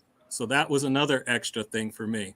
One thing I found, Charlie, is that, I don't like to disturb that split until a certain time, right? I have that calendar. It's usually like 3 weeks after she emerges. I go and I don't want to disturb that until 3 weeks, which means it can be hard for me to go in and check that queen right colony below it without disturbing them. Feel like I could take off the box, and that's not going to pull frames. But I learned that if I'm going to do a vertical split, I want to cut that colony back hard that's underneath. So in that 3 weeks, I don't have to worry about, are they going to run out of room again and swarm on me on top of it? That's been my experience with the vertical split. They work great, though. Now, if you have, say, 5 or 6 colonies in your backyard and that's all you're wanting at that time that you're working with, you can do like Bob, do a Demarree split on all of them, but work one of them the way he did. Instead of just crushing the queen cells, take those cells with that frame out, make you a split, and then you're increasing your colony population. But your other ones that you done, I guess, the right way, Demarree, then you're getting a bigger honey crop on them. Right. Yeah. And that's what you can talk about to that backyard beekeeper that doesn't even want to expand with a nuke. Well, you can use the Demarree process to prevent swarming and maximize your honey flow. Yeah. Does that sound like a good plan? Yeah. Sure. Just That- requires some diligence. That, and if you're not wanting any more colonies for yourself, still do one of them the way Bob did. When you take that split out, you can sell that. You're making a little money there, and then your other colonies are producing that extra honey through their Demarree. Right. Yep. I mean, that's what I found over the years is you'll have somebody that's got, let's say, 4 hives in the backyard. Well, I don't want to have 4 nukes, a total of 8 hives. They don't want the extra work. Like, well, what do you do? But now like the Demarree, like I'm doing it, or like you're doing it, Brian, like you say, you go vertical with it basically, and you cut out all those cells. So you got more honey, and the fact that your hive gets bigger and stronger. And then after the 21st of June, then it starts to diminish because she's not going to lay as much, depending where you live at. Yeah. But, I usually get, I'm usually pretty good in the spring with keeping my swarming down. It's the late season after the honey flow swarm that I get. It's the later season one that I have more problems with. I don't know why, but that's typically when I see them. Is that Bob, have you read Swarm Essentials? I haven't. who's that by? Steve Rapaski. Great book. And he talks about, he's got some great charts where it talks about when colonies swarm in the season. And a lot of areas have a second swarm season in the fall when there's like a second nectar flow. We don't have a second nectar flow, so we never experience anything like that. But like where he is in Western Pennsylvania, you'll get like a little spike in like August, September of swarms as well. It's a pretty interesting chart. I wonder if that's I was gonna say, I wonder if that's the same thing you're experiencing, that fall nectar flow. Now, we don't get a fall nectar flow every year here, or at least not a real strong one. They will bring in enough nectar, I'd say, for them to live the winter on if you don't take any. Yeah. But some years we can pull an extra fall crop here. I just ordered it. What's that? That Swarm Essentials book. That out of Dr. Connor's. It's Wigwas, yeah. It's one of the Essentials books. And I dropped a link if anybody's interested in that book. So yeah, we had him zoom into our club meeting, and he was talking about spring and it basically calendar versus what you see type of thing. And it was, people really liked the idea of, looking for cues as when the maples hit or when this hit and that hits and that kind of stuff.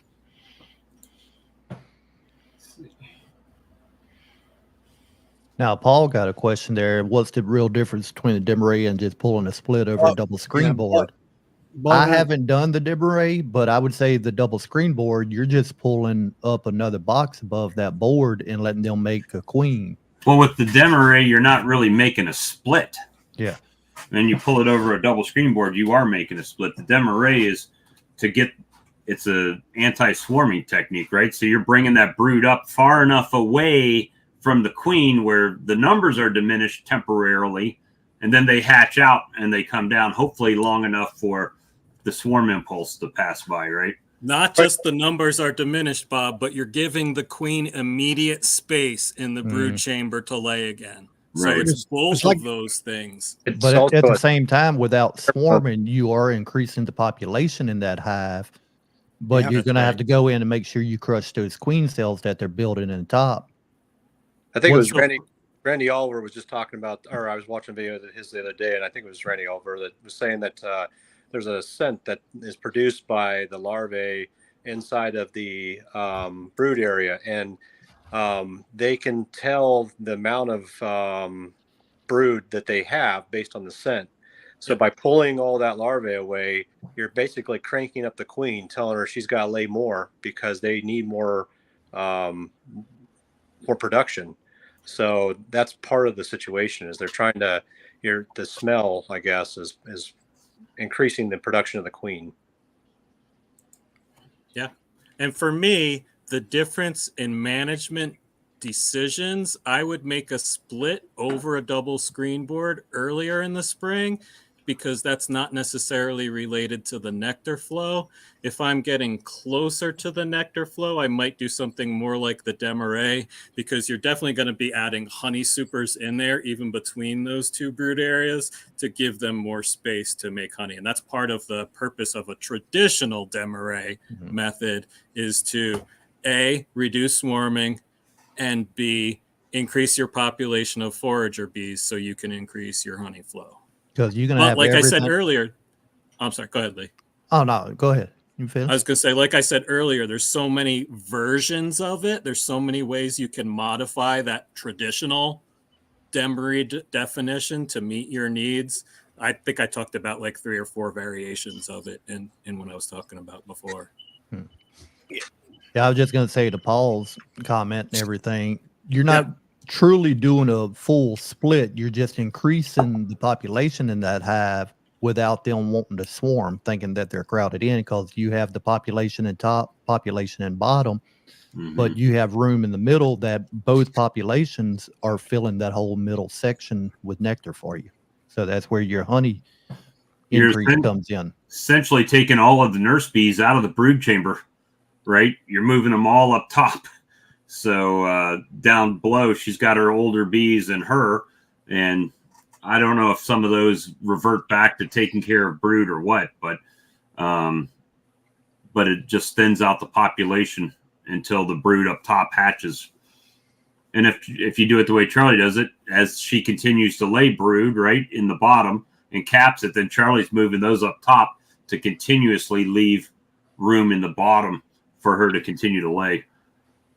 And now everybody who's listening, remember now, in between the bottom brood box and the top box, you've got honey supers that you're stacking. Right. So you're going to have and queen excluders as well. Yeah. To make sure that if you miss any of those queen cells up top, that virgin queen doesn't come down through and she get can rid still of your get old through. queen. But some people might want to replace a queen that way. I don't know. Now, I got one question on the Demarree. You move that population to the top, okay? They think they're queenless because they're far enough away from the queen in the bottom from her pheromone. So they're going to start drawing queen cells. Yep. Correct. Can 7 you days. put one of the queen mandibular pheromone strips in the top to make them think they got a queen and not draw any cells up there, so you don't even have to worry about going in to crush them, and then the bees just hatch out and you have more of a population? In principle, it should work. I'm just wondering if that would work. My question, Lee, is what does that QMP pheromone have on the impact of the mated queen there? I don't know the answer to that. It's a really interesting idea. I think it'd be worth a try. Yeah, it'd be interesting. Because if it's all the way in the top box and they're not smelling that queen's pheromone in the bottom, are the ones in the bottom going to be smelling a pheromone from the top? Plus, with it being in the top, pheromone rising up, preferably going up. Now it's not perfume. Yeah. But no, what I'm getting at is I thought curious. that same thing, that it was a fragrant in the air, but it is not.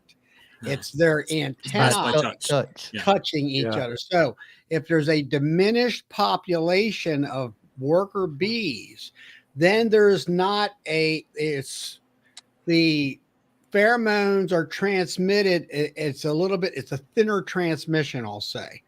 The fragrant is not as strong, or the transmission is not as strong.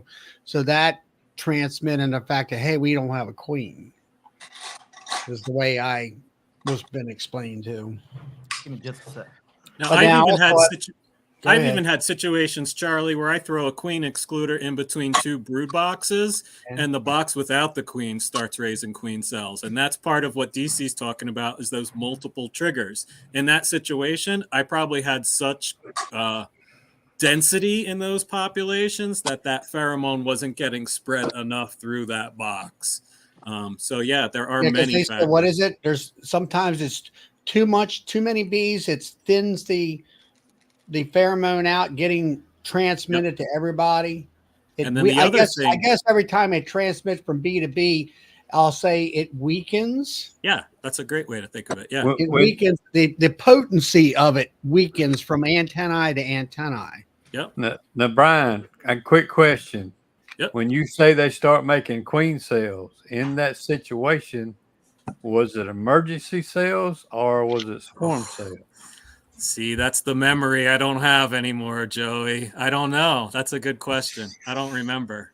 I'll look next time if I see that happen again. That's a good question. Upstairs, I would guess that queen may have been on the borderline of being a good healthy queen. Yeah. And that excluder here make it through winter. I had a 2-frame swarm that I caught in September or October last year.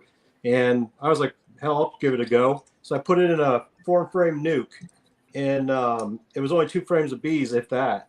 And it actually came out of winter with more bees than it went into winter with. But the crazy thing is that queen is the smallest queen I've ever seen. She looks like a virgin.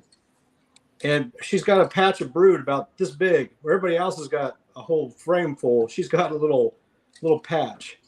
So, Robert, see if she grows as she starts laying more. I bet as she starts really laying eggs, she'll expand her abdomen.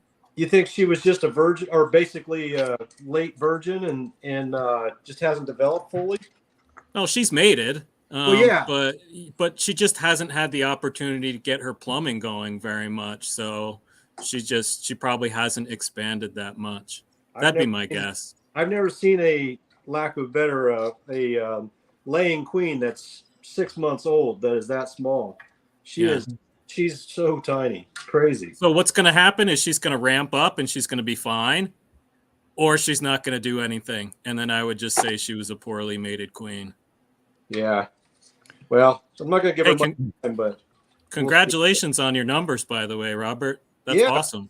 42 out of my 2 production yards, 42 out of 42 survived. And then I went over to, I have a long lane over at family member's house, and I just leave it there for them, and I give them the honey out of it. I just it's my bees, but I don't do anything with them other than just kind of half-ass manage them. And I lost one of the 2 there, but I don't treat them. I don't feed them. I don't do anything. But so one of those passed, or whatever. But other than that, 100% on my yards. You're stringing frames? Swarm traps. I've got, I'm working on 300 right here. And I'm looking at myself. I'm an idiot. 300 right here. And then, there we go. And then this is in my apartment. So can't do this in my house. So anyway. But yeah, I feel like these swarm traps do better with the open space. I put in full plastic frames one year, and I just didn't see I just don't think I caught as many. I think they like this open space. And there's this guy named Joey Rawls that talks about that on one of his videos. Have you ever heard of him? Yeah. I don't know. I heard the guy's a little crazy. Joey, I think he lives in Louisiana someplace. But Randy McCaffrey gave you a shout out at the conference this weekend at his talk at the SBGMI. He was talking about you, Joey. Me? Yeah. Yep. Oh, really? Hey, I was like, hey, I know him. I'm going to do something here real quick. What I was talking about a minute ago, as far as putting the queen pheromone strip in the top of a Demarree split. Is anybody in the comments interested in trying that this year? If they are, I got 2 packages right here I'll give away. Each package has 2 strips in it, so I'll do 2 different giveaways. I'll do it. So let's see. Demarrees this year. I've never done a Demarree before, but I've been watching a lot of different guys do it. I'm definitely doing it this year. Didn't know he was doing giveaways tonight. Look at that. Yeah, it made me think about it. I got, I don't know, 2 dozen of these in the freezer right here next to me, so I figured I can give some away. So if you're interested in trying that, putting the pheromone strips in the top of a Demarree, see if they draw cells out or not. Hashtag QMP. I tried that years ago. I think it was in a 5-frame split with no queens in it. You know, I don't remember what the results were. I'm going to put that on the side and we'll let that run for a minute. Let it run, see how many people out of the 90 still watching. Get in. I don't plan on doing a Demarree, so. Hey, Robert, you put your thing in the private chat, not the comment chat. Oh, I hit chat. You got to click on comments. Yep. Gotcha. You know, guys, the other thing it took me a while to recognize was that backfilling of the brood chamber as that precursor right before swarming. Now, I've never seen or heard of backfilling of the brood chamber happening with pollen in the spring, but I've heard you guys talk about it. Oh, yeah. We don't have that much pollen that happens for us, but I thought that was interesting. But that's another thing. Yeah.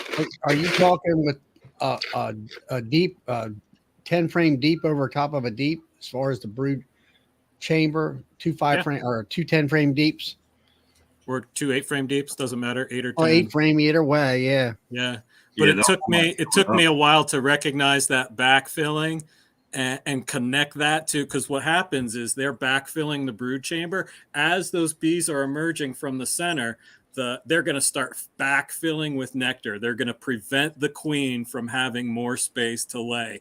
And when the queen can't lay regularly, her pheromone output decreases. So them decreasing her ability to lay eggs decreases her pheromonal output, decreases that spread throughout the colony, right? And as that nectar is coming in and plugging in all that spaces, it's all those factors that make that pheromone to get weak enough where they go, okay, girls, let's go.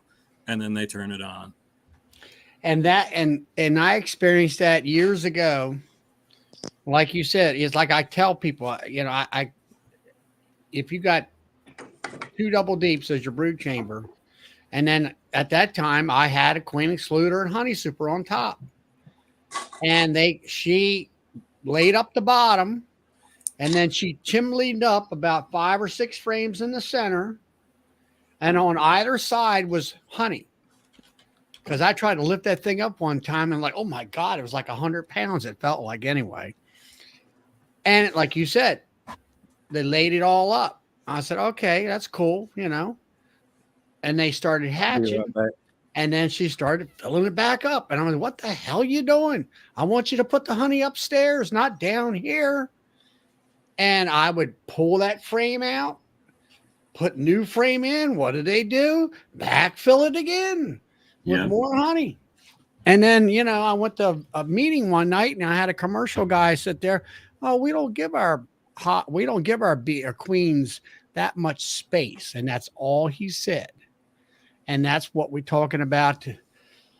That's why I do this Demarree thing, or I call it the single brood chamber management with a modified Demarree. I do it backwards than what the original George did, where I pull half of the cap brood out and queen excluder honey supers and put that brood upstairs and let it hatch out. Now, when I put it up there, I'll go back 3 days later to check those frames because they're, I'll say, 95% capped.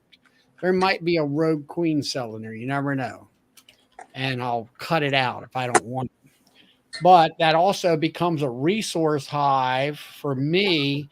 If I got a hive, 3 hives down on the row that needs a boost, I know my queen's in the bottom. They've already come up through the honey supers to populate that and keep it warm. I don't even worry about shaking the bees off. I just pick the frames up, walk it down, put it in the other hive, and I'm fine. And so it's it's a lot of work as far as unstacking and all. But now with my hive lifter, it's not going to be work at all. It's going to be easy peasy. Boris is going to have to start giving you some sponsorship dollars over there. Yeah, something, I mean, I've already got like Bass Pro Shop. I already got an email from a lady up here in Pennsylvania that's ready to. She might have already pulled the trigger on it. She said, "I'm ready to buy one." Do you have a 10% code that you could throw in the comments, Charlie? No, I don't. I don't know. Hey, Boris doesn't he know? I bought one, but that's as far as he knows about me, I think. Yeah. And then Todd, he's thinking about buying one and all. I came on and I actually forgot to tell you guys, but I came on. The main reason why I came on was I found a gentleman that's going out of business. And I think he went out of business a while back. I think everything's been kind of stored in the barn because everything's kind of pretty dusty. But he had a pretty big commercial operation because he's got 4 honey sumps that he's getting rid of. He's got a big Kelly's wax melter. He's got, I don't know, some other equipment. And he's asking like $300 for the water jacketed clarifier, and then with a float switch and everything. And then he's asking $200 for the unwater jacketed. And then the I think he's asking $300 for the big Kelly's wax melter.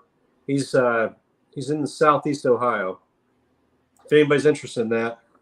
Okay. Sound like Are you some gonna good buy prices. Robert? Yeah. Huh? What's that? You're gonna run down there and buy that $300 slump? I am buying one of them. That's how I got in contact with the gentleman. Yep. So I'm buying one of even though I was converting my the one, this one's already water jacketed and it already has the float switch and everything. Now it's older. I'm not even going to pretend that it's newer or anything like that. You know what I mean? It's definitely it's an old Kelly's, but it's stainless steel, and I think if as long as it scrubs up okay, shouldn't be a problem. But it's got the cut lids on it and everything. But he has two with that are non-water jacketed that don't have lids. But I mean, his wax melter is one of those great big wax melters for $300. The big Kelly, like it's got the drain off the side of it. I don't know if you know what I'm talking about, but it's an old school one. But I mean, $300, 220 volt though. So I have that in my shop, but a lot of people may not. But if anybody's around and they want to get, just they can Facebook message me or something. I can't believe there's only 28 people that did that. Yep. I didn't put in for it because I didn't think it'd be right if I won being the co-host. Actually, you're the host tonight. I am the host tonight, but go ahead and hit this for the first one. They already passed me. I'm out of luck. Yeah, you never know. It can come back around.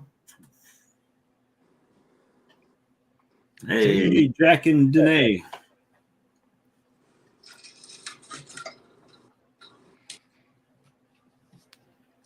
And we're going to do one more draw, and I got 2 packs. Shakur? Nobody got that joke but me, I guess. Look at that. You won both of them. Tell you what, I'm going to do one more since those two are going to the same place. I think you need to reverse your spin. You're going to get 3 on the same person. I was about to say, what's the odds on that? Where's Russell?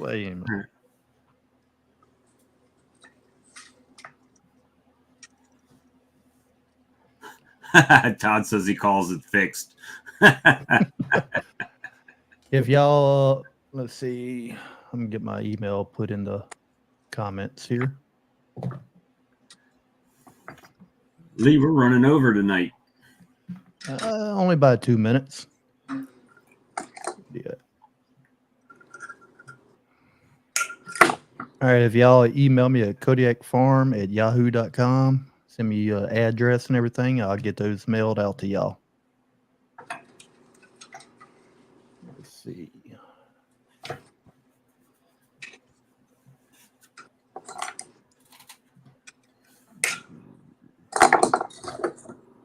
Internet's messing up, Jack said. Yeah, I didn't win, obviously. Well, I know Lee's got an early morning tomorrow. Yeah, unfortunately. And then let's see, starting, I believe next Monday is going to be even earlier since time's changing. They're going to change our work schedule again. And we got, is Ricky going live Thursday night? Yeah, Ricky's going to be live Thursday night. Now he's going to be out of town at a conference, but he said he's going to bring his laptop to the hotel room. Probably going to that North Carolina conference. I don't remember which one it is. He's been going to a couple of them lately. But yeah, check out Horizontal Bees this Thursday. That'd be 8 Eastern, 7 Central. And then Friday night, Charlie, you going live? Yep. Sawmill Charlie, Friday night, same thing, 8 Eastern, 7 Central. And Sunday night on Gunline Bees. Is Ricky going over there at that show, or you know? I don't know. He's going to some show this week. I don't remember which one it is. Are you trying to tune a guitar there? Yeah. A little fishing line action? No, it's metal wire. Oh, metal wire? Yeah.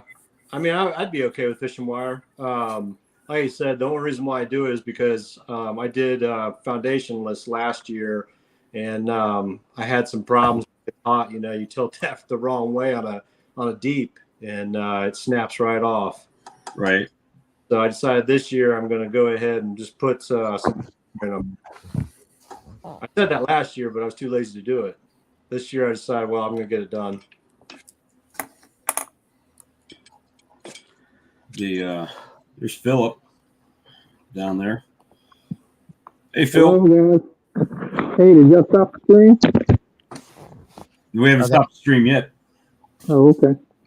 I mean, it didn't matter to me if you, I guess, did or not. I was going to show you guys what I've been working on while I've been listening to you guys tonight. Let's see if I can.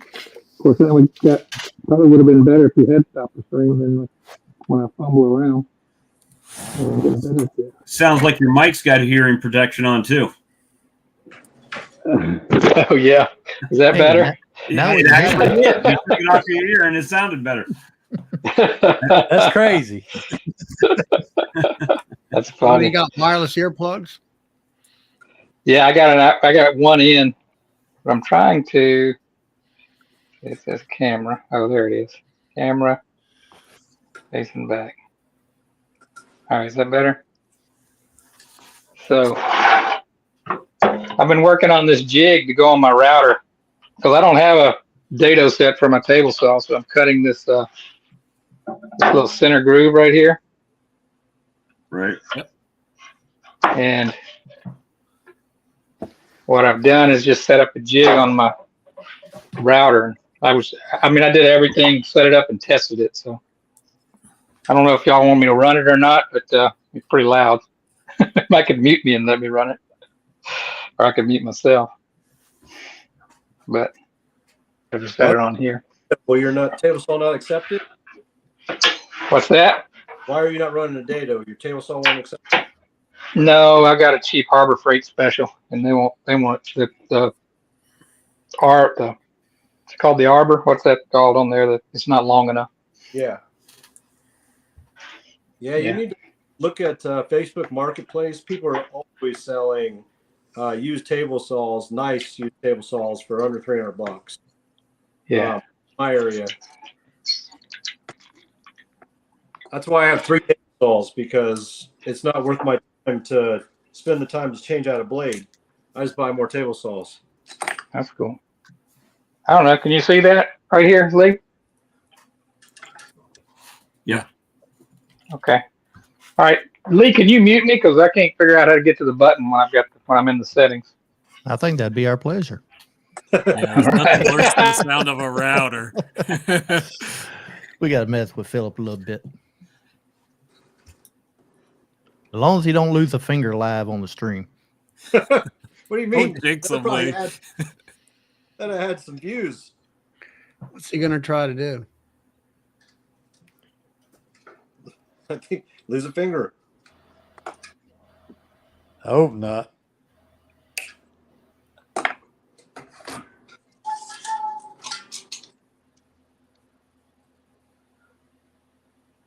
don't know if you told us, what's he dadoing for? Put that divider in the box so you can do colony on either side if you want to.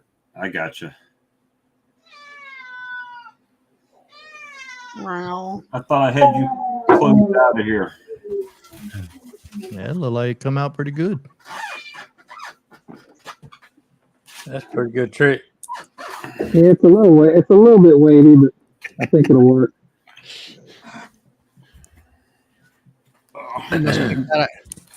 Pick that up from Brad up there. You got to have the cat in his lap. It just walks in and tells me it's time. It's time to do the thing. Before we run out here, let me see. Danae said send them one and we can pull another drawing. I'm going to pull this back up. Anyway. I'm going to pull this back up. We're going to draw one more. What about Russell? Yeah, I still got Russell too.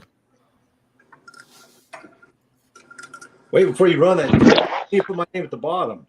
David Hughes.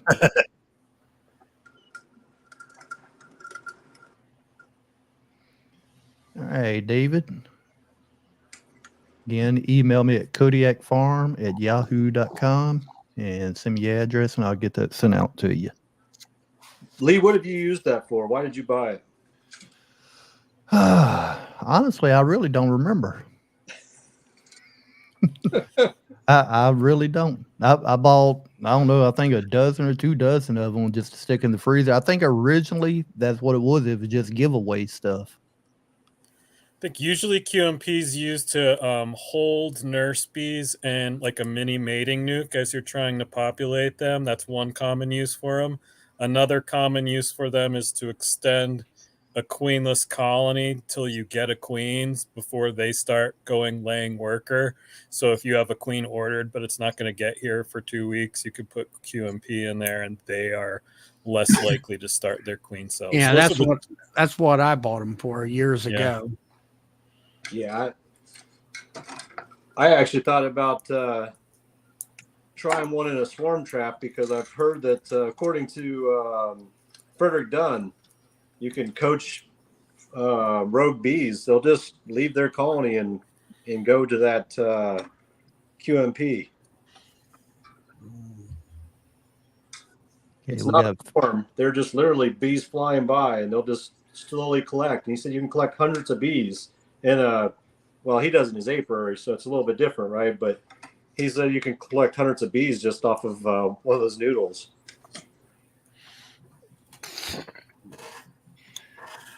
Well, what would you do with them, Robert?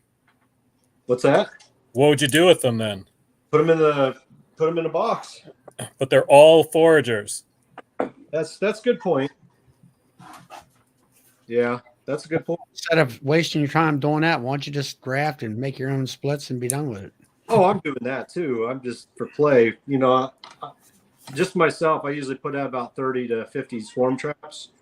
Bob, we're going to have to do a giveaway for some swarm traps if I don't get some more kids involved because I can't keep 300 swarm traps in my garage much longer. 6 pallets of lumber. Well, you just take it all to homecoming and it makes a heck of a bonfire. Yeah. It's a lot of money, a lot of time, man, cutting stuff out. We're going to do some giveaways here. Like I said, I got 300 of them on pallets, and if I can't get the manpower or kid power here in the next 2 weeks, they're supposedly getting kids together, but if they can't get enough together, then I'm just going to have to liquidate these things in some manner. Right. sound like a good giveaway. That's right. We're going to give one away with every swarm trap or swarm lure purchased. Let's see. Well, guys, it is past Lee's bedtime. And we're running late this evening. Yeah, I almost messed up when I walk in here. I brought my sleep medicine to put on the desk so that right at the end of the live, I could take my sleep medicine. Well, I sat down before the live even started and I almost took it. We watched Lee pass out in the middle of the stream. This cat's looking me in my eyeballs here. Lee, where are you working right now? Lindy. Okay. They building a new plant. Yeah, we're building a new plant. I don't know how far it's from you, but we're building a new plant, and they're running cranes out there right now. And I just thought I'd ask the question. Where at? I'd have to look it up exactly. It's like St. Gabriel, Louisiana. That's about 15 minutes from me. Yep. I used to work over there at Westlake in St. Gabriel. That's where it is. Okay. Yep. Well, that's one of the sites, 2 sites. Yeah.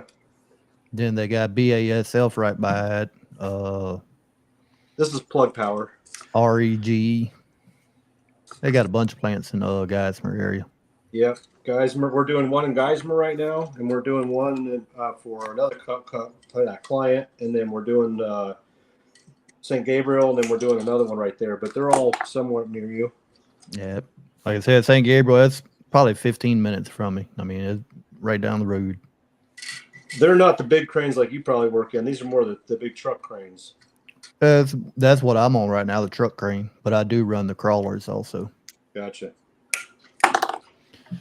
Hey, you ready, Bob? Yes, sir. We appreciate everybody, and we will see you guys on the next stream. Y'all have a good night. Night.